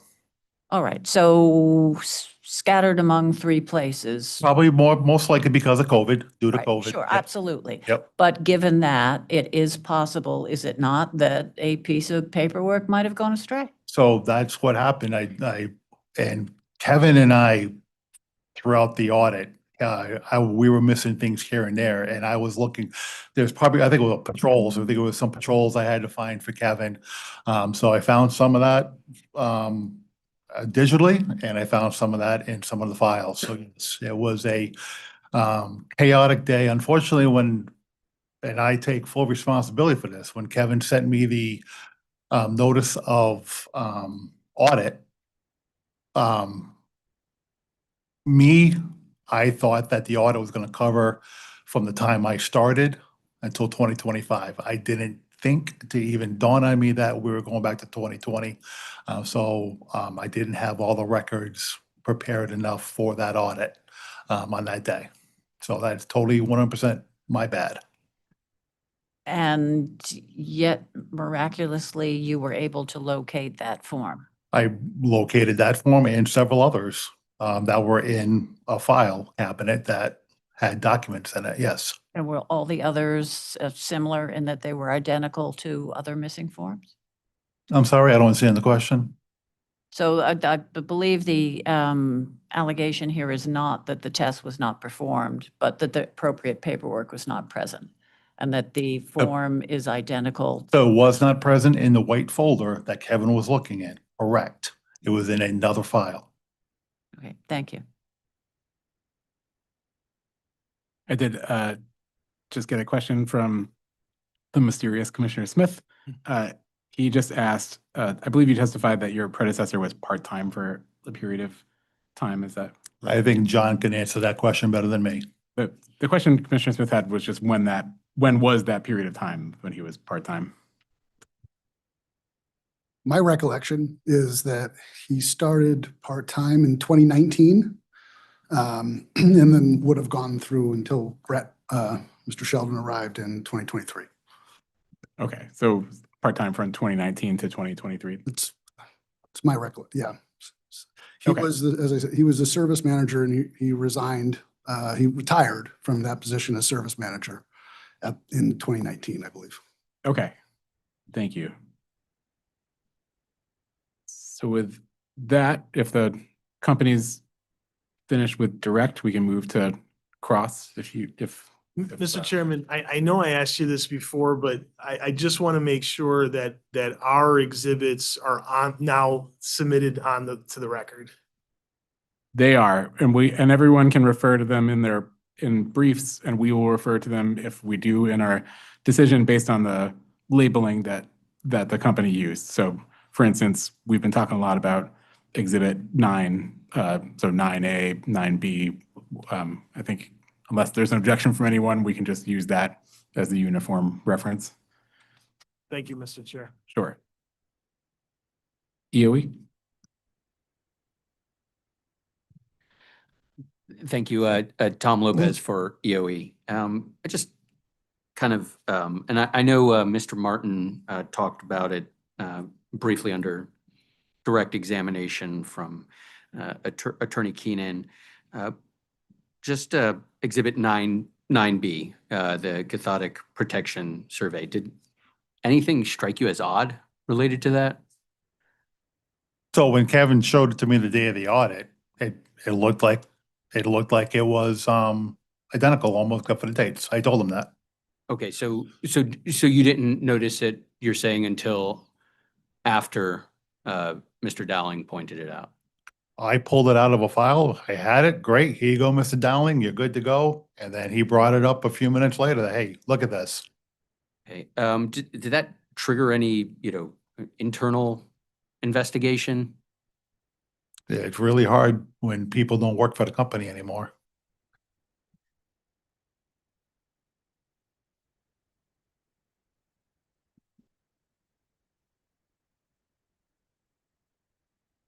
So if someone doesn't work for the company, there's no responsibility to try to look into what happened potentially? I'm not going to answer that. I think that's a question for John Holstein. So I would say, and we've talked about it, this was a time that work was not being conducted the normal way. And we understood that how this was going back and forth. It was coming into the office, somebody in the office was handling it, it was getting scanned and sent to a house, to Jim's house, to Mr. Sapri's house. And he was handling it and then sending it back, scanning and sending it back. Where that document came from, nobody in the company knows. We've asked and we've had the conversations and we don't have an answer for that.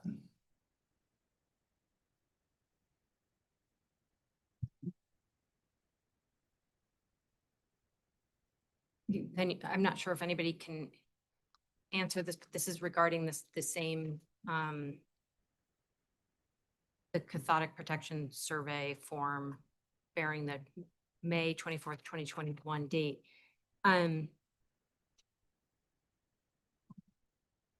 All of the other forms for that, all of the other reports or documents, all the testing documents from that same date are all signed by Jim Saporita. But this one isn't. Is there a reason why he didn't sign this one? Again, I have no idea.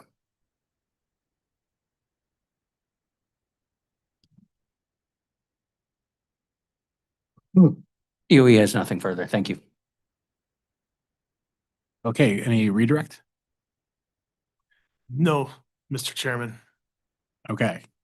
Now we've come to the hopefully simple but potentially awkward question, which is, as has been discussed many times, EOE as the movant does have the right, according to our regulations, to close this hearing, but needn't exercise that right if it chooses not to. So EOE, is there anything else that you wanted to make us aware of before we adjourn today? No, sir, that is all. Okay. So we will adjourn the evidentiary hearing. Are there any administrative matters to discuss? Mr. Chairman, I don't know if you will be helpful to the commission. I'm happy to deliver a short closing argument. If you prefer not, that's fine. We'll cover it in our brief, whatever you prefer. As I referenced before, we typically, we reserve arguments for briefs. So, but the parties are free to, we have no page limitations or content limitations for briefs. The parties can raise any argument to our attention. Obviously, we can only consider facts that are in the record as entered in the record today, but any position that any party wants to raise or emphasize for our consideration, we will consider. Okay, with that, we will adjourn. Briefs are due under the current calendar on April 6th. We are going to add March 30th as that supplement due date that was discussed before. I think the case coordinator will add that to the procedural calendar. And absent any other changes, pending motions, the final decision will be issued on May 13th. Mr. Chairman, since that response to interrogatory is due on March 30th, we would respectfully request an extension for the time period of briefs to be able to incorporate that response and any reaction to it and as well as to get the transcript in a timely manner and be able to have some time to review the transcript. Okay, again, that you can, the company can file a motion. Sorry. Yep. We do get transcripts. There is a pretty quick turnaround. We have a pretty great team of court reporters. I mean, just for your information, and those are available on the Pura website, as you may be aware, Attorney Cook, once they're available. But sure, any party who wants to move for any adjustment to the procedural schedule for any reason can file a motion asking for us to do so. Thank you. All right, thank you very much and have a good day. You too. Thank you.